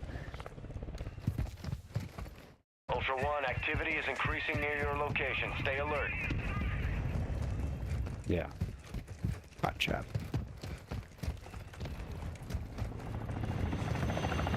Oh shit, oh fuck, oh fuck.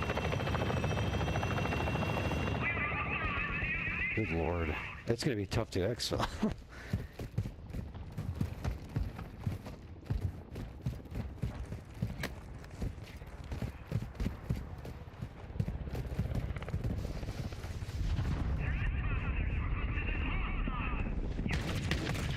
Fuck. No, yes.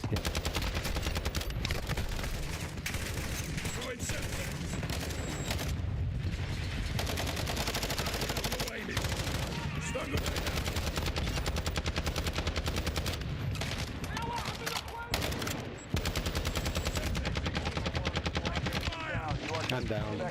Stay with it. On your feet, soldier. Center. You just want to leave? Just relieve? Take rounds. Find medical. You're a hard bastard, you'll make it. Yep, we are.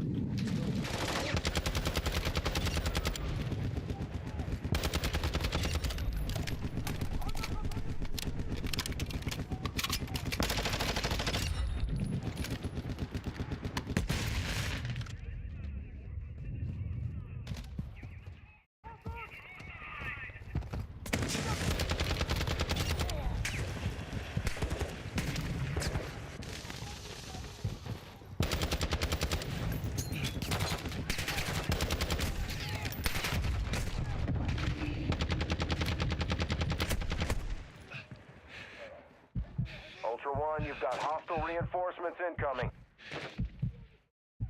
Hey, I'm out of plates too. Alright, I'm coming. Hopefully they stay away. Let's go get some plates. Let's get out of here. This is too hairy, man. Get some cover. Yeah, there's just no plates, there's no... Need it.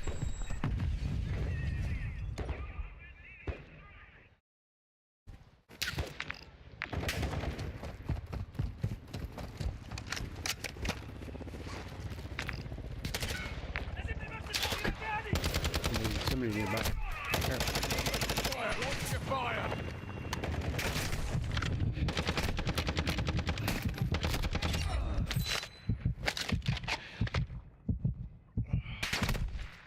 I still don't have plates. Oh my god, I still don't have plates.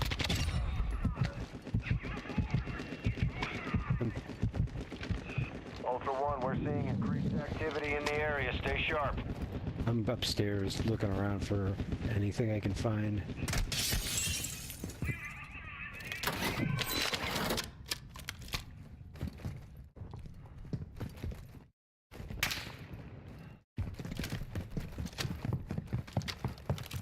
Yep. Moving. I need the cow rounds. All right, where's the post office? I mean, or that exfil is just nuts. Maybe we should probably get out of here because it's got the copter over it. You want to go? How about the other exfil? Get it.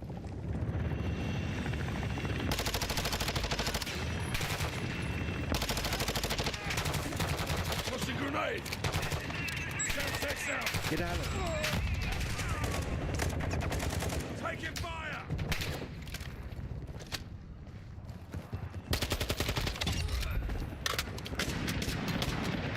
I need me.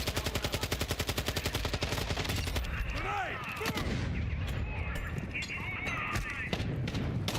Just go.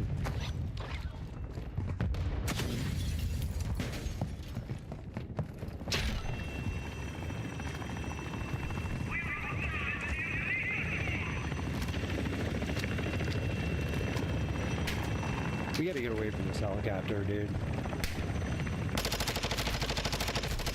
Taking rounds.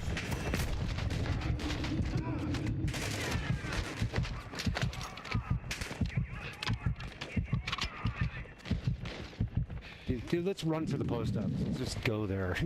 Get away from this. We're not. Alright. We going to the evil exfil? Ultra One, extraction is inbound at this time. Okay. Ultra One, this is Dino 4. We're moving to the LZ for I'm extraction. coming up.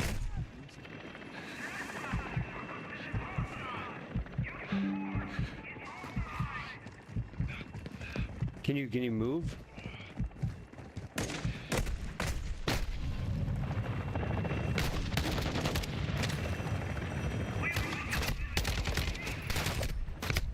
Suck me.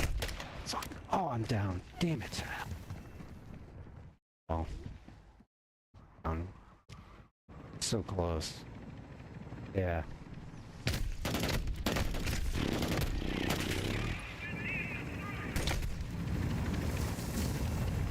Yeah, you're right. Time was running out. Damn. Ultra One, you've got hostile reinforcements incoming. Ultra One, copy that. Requesting medical for you now. What is the help? Help, there it is. Yeah.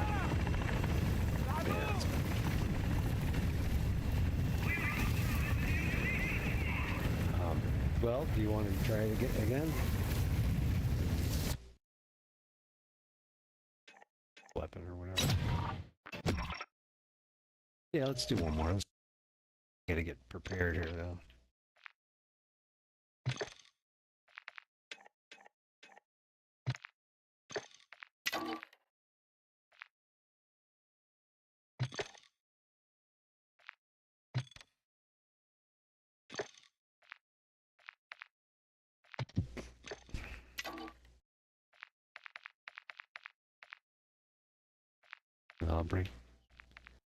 Okay, I'm bringing in 10 grand. Lost my key. Price and... Okay, ready.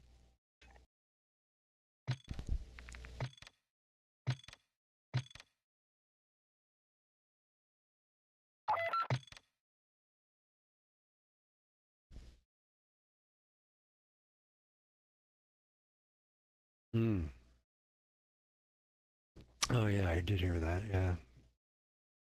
Good. About time? And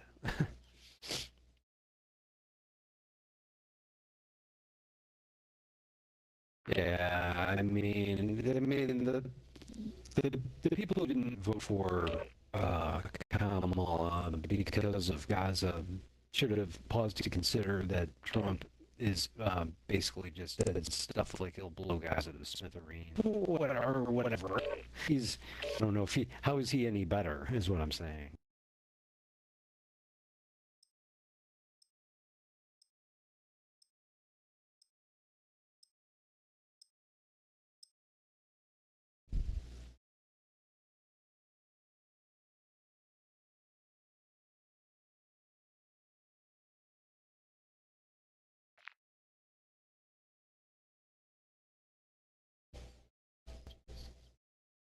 I know, they're trying to take credit. Figures. Whatever. Yeah, I know. Yep.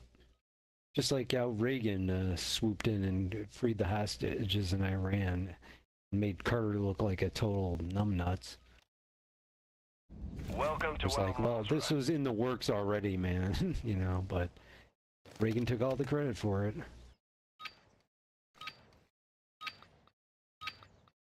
Okay, let's look at the map. Okay, let's look up here.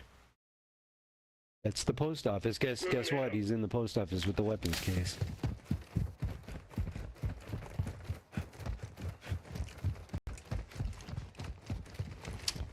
Oh, well, this one, the roof isn't that high. There is a truck here. I'm gonna grab the truck.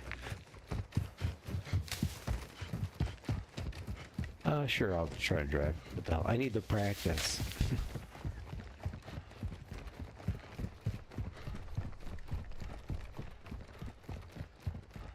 I'll pause and let you... Here, anything? Junk? Junk. Always junk. The gold stuff.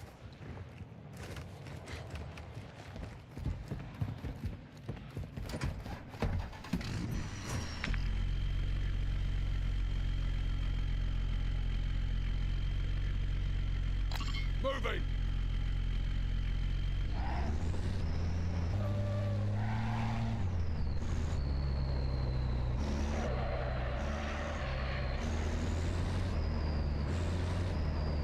Do I go left here? Yeah.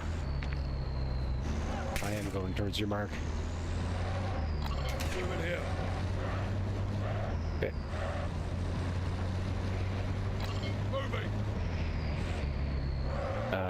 I'm on a bridge, so I'll get off, do a U-turn kind of thing. No, I can do it. Sure?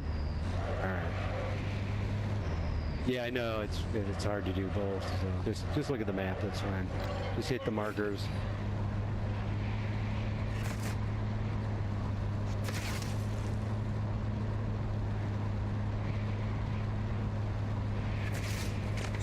Did I miss it? Be advised, you've got an enemy Bashara incoming. You want me to turn around? Oh, this vehicle's dead, dude. We gotta get out. Get out. Get off the vehicle. Dead. It was moving super slow. Must have already been fucked up. Loot's here. Or here, I'll follow you, whatever. There's bots down there. See him? See him? Closer guy down there.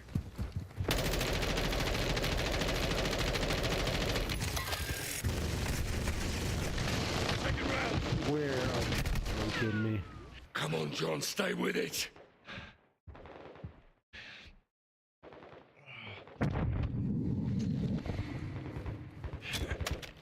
I don't know. I'm running towards the post office.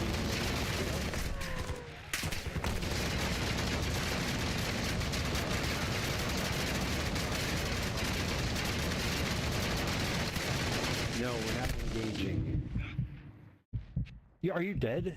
Or you're down? Okay, I'm gonna come to you. Hold on. It's only 60 meters. 60 meters.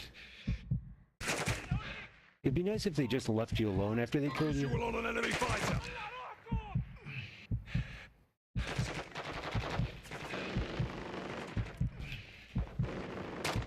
Got an enemy fighter here. I got one self-revive. I got one chance. I'm gonna get it. Self-revive and try to get to you. Come on, dude. Sensex incoming. Fucker, are you? Oh, okay. Here you are. Okay, here.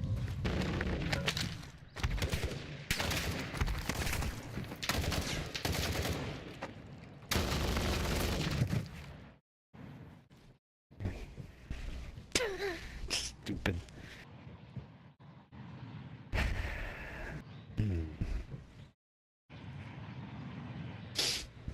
Yeah. I remember. I'm remembering. Here comes the Juggernaut to finish me off.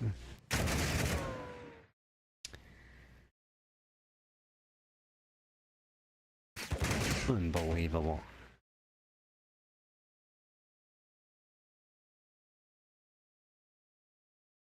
Ouch.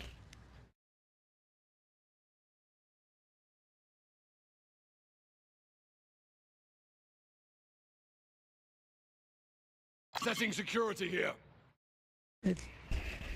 Fuck. Yeah, yeah. I was gonna plead, but it wasn't giving me the option. Ultra One, copy your medical request alerting nearby operators. Ultra One, an operator responded to your medic request. They're inbound. Oh, man.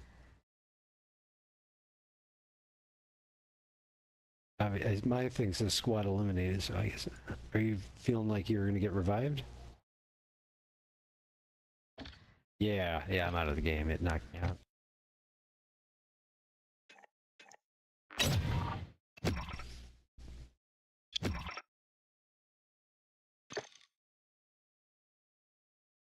Well, yep. I mean, I know we're beaten up, but I would do it again. More. Okay, I gotta,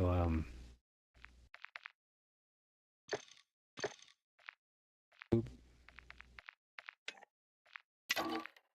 Alright.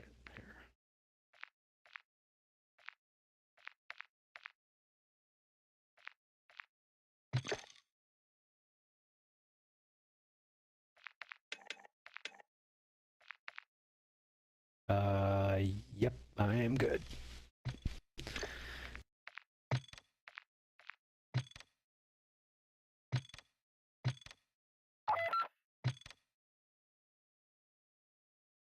Yeah, I think I read that.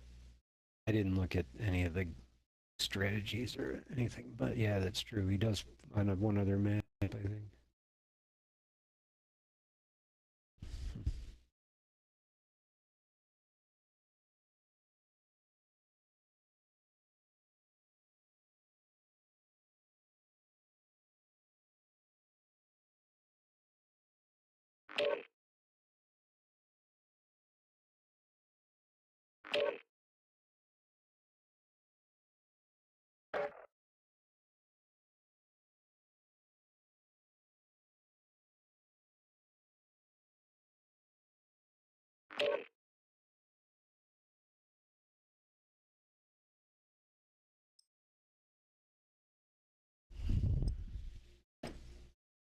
Okay.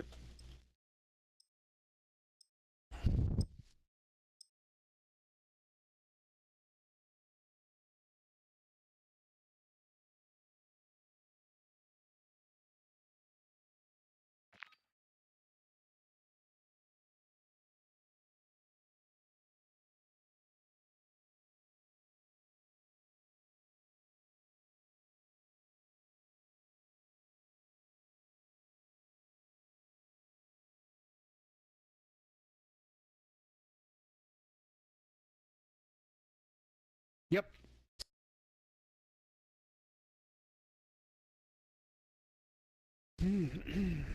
Welcome to Al Mazrah. Exploring, looting, and securing intel will open access to missions and targets. So the embassy and the post office are kind of in the same area, in the mid-right, and the control tower is at the bottom right. We're fairly close to... The post office is right here. Yeah, right. Sounds good. I'll follow you.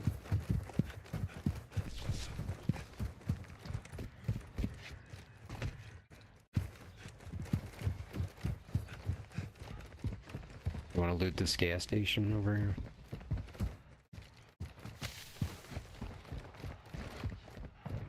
Ultra One, enemy threat is moderate in the AO.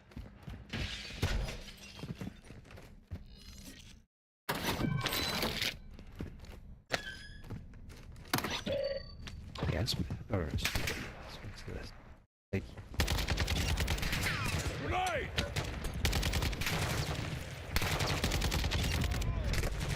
Like an effective fire.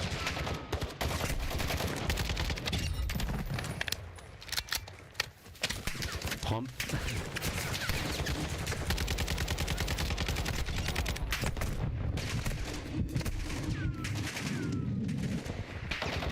Ultra One, be advised, an operator in your area needs medical.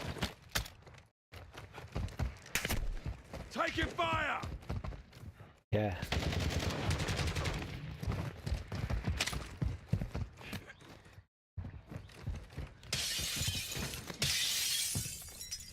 Do you need any plates? Found some loot right here. Rifle marked. Alright. Okay.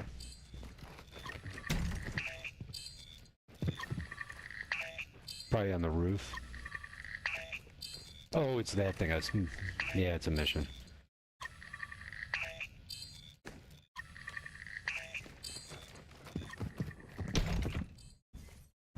Alright, you want to keep going towards the post office?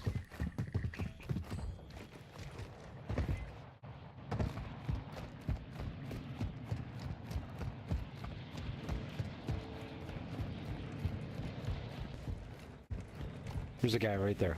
Custom weapon here.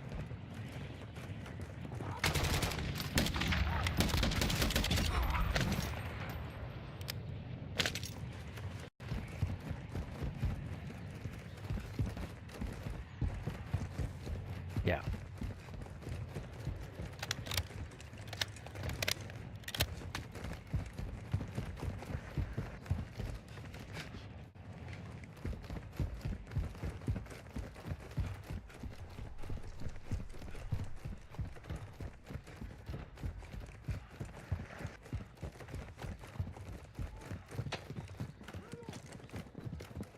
Where's that coming from? Sounded like it. Like, it sounded very close. Yeah. Alright, so you want to go in this building and take a look around? Just go right to the post office. Okay. Yeah. Alright. Okay, get on the roof and then we want to go... No, not again. Oh, it's not unlocked though. We want to go up all the way. Well, he could be up... He'll be on one of these floors if he's even here at all, but just throw a Semtex at him. We encounter him. Oh, we're not in the post office. I thought we were in the post office. Okay, never mind.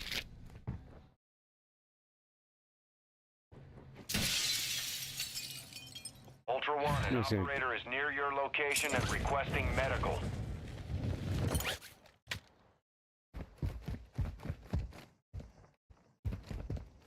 Alright, I'm on the roof. I think I'm going to try to parachute a little bit closer. Reinforcements incoming. Hello. Now I'm here. Okay. I'm going to reach for that. Whoa, whoa, whoa, whoa, whoa, whoa.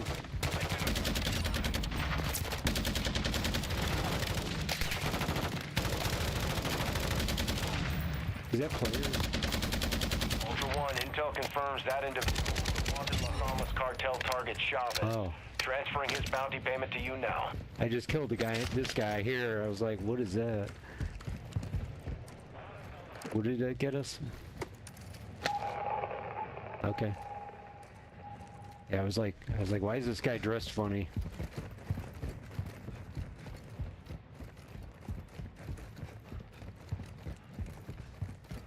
Yes, so we want to get on the way high roof. We can if you find a ladder or scaffolding. Something like that. Stay out of the doorways.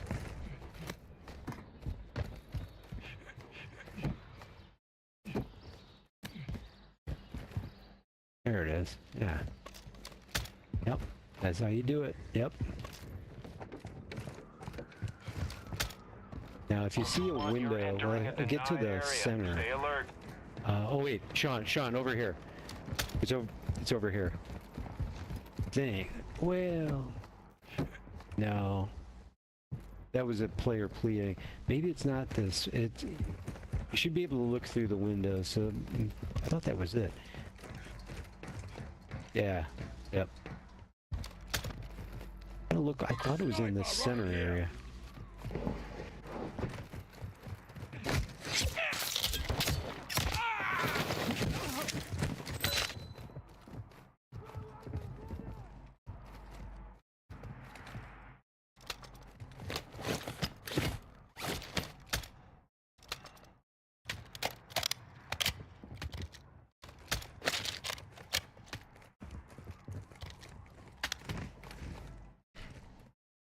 Yeah, so I think, I thought it was like around here, you'd look through the window. Helicopter. Yeah, maybe it's the other side. Alright. Ultra One, that's a denied area. Enemy presence will be high.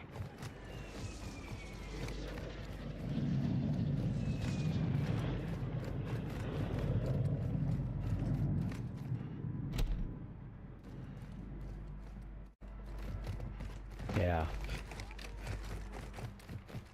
Okay, so let's look at the map.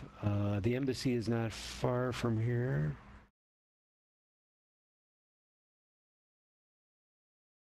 The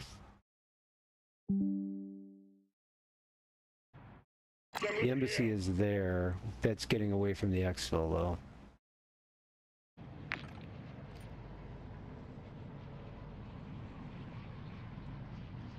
Minutes.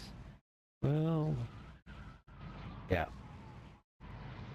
Let's go to the embassy. Fuck it. Let's give it a shot. Parachute.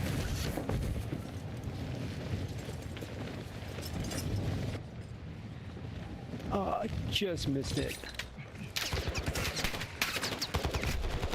Taking fire! Keep on.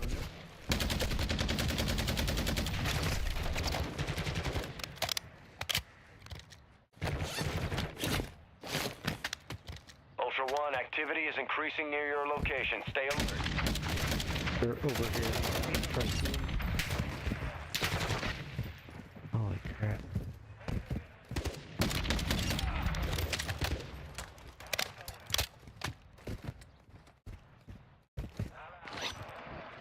There's a vehicle here.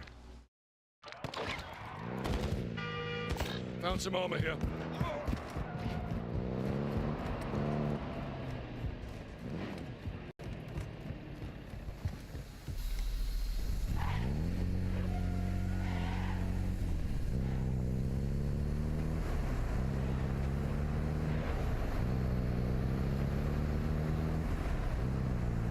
Embassy. It's marked.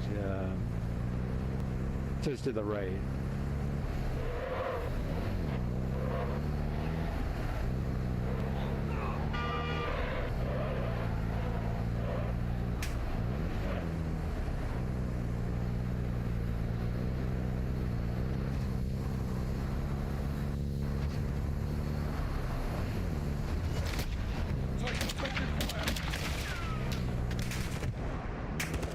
I lost the embassy.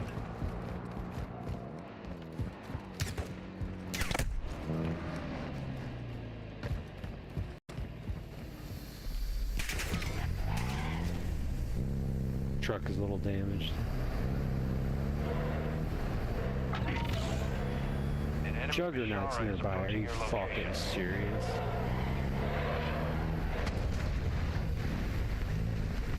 Uh-oh.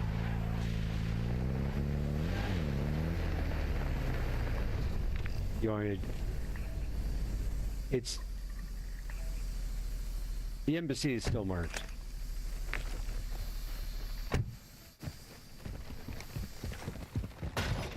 Let's loot though. got? What do I have? Oh, I have 3 plates. I'm not that bad.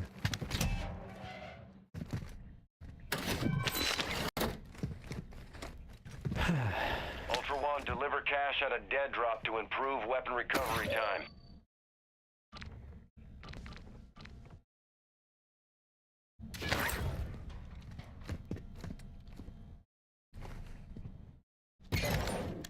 Let me know.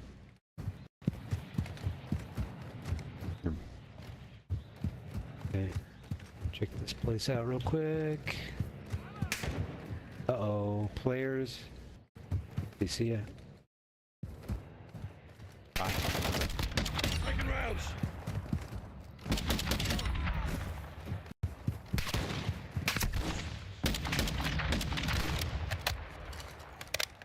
Enemy. One, you've got hostile reinforcements incoming.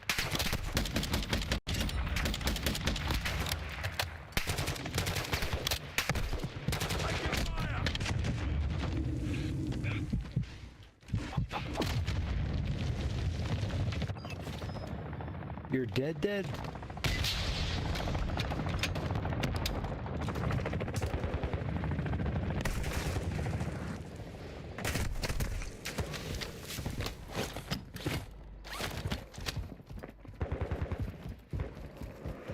Great. Damn it. Gotta get out of here.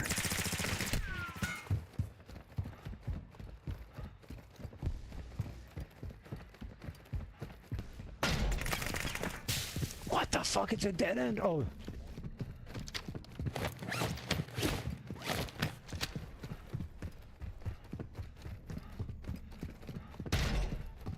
I don't know, man. My heart is racing. Ultra One, activity has increased in the area. Keep Yeah, I'm gonna try to get to an exfil if I can.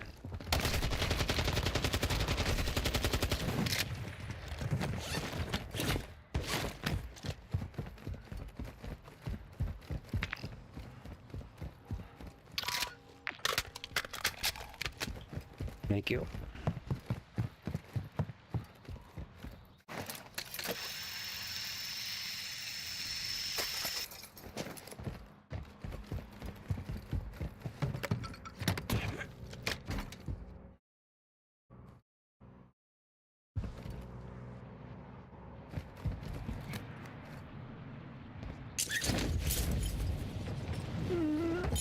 Lift my legs up. Oh my god.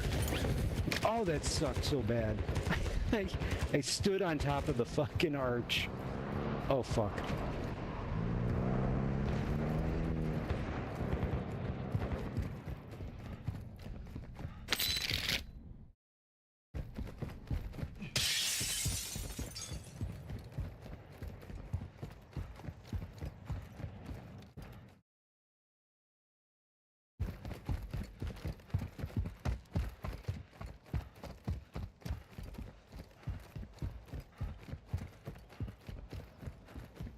Only out a slot for one, but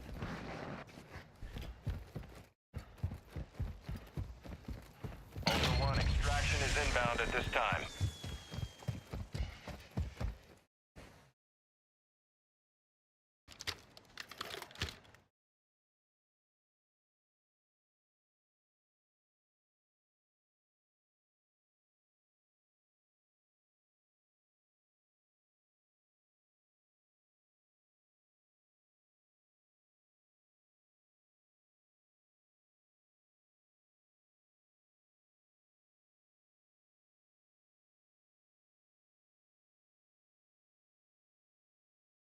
you keep it clear. I'll keep hidden.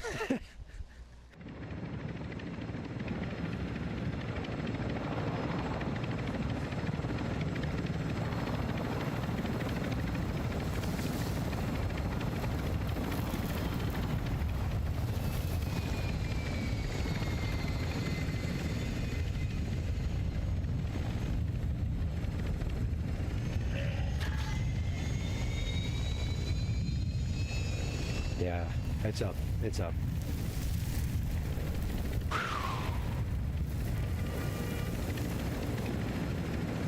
Yeah.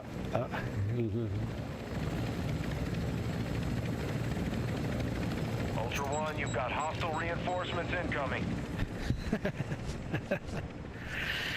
All right. Well, we're getting reacclimated. You know, it's not too rough.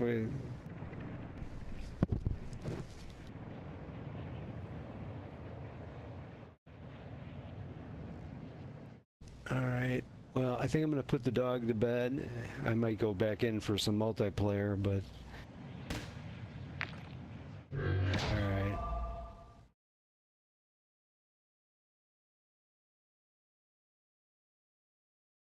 Okay. All right. Keep it in mind. All right, man. Cool. Have a good night.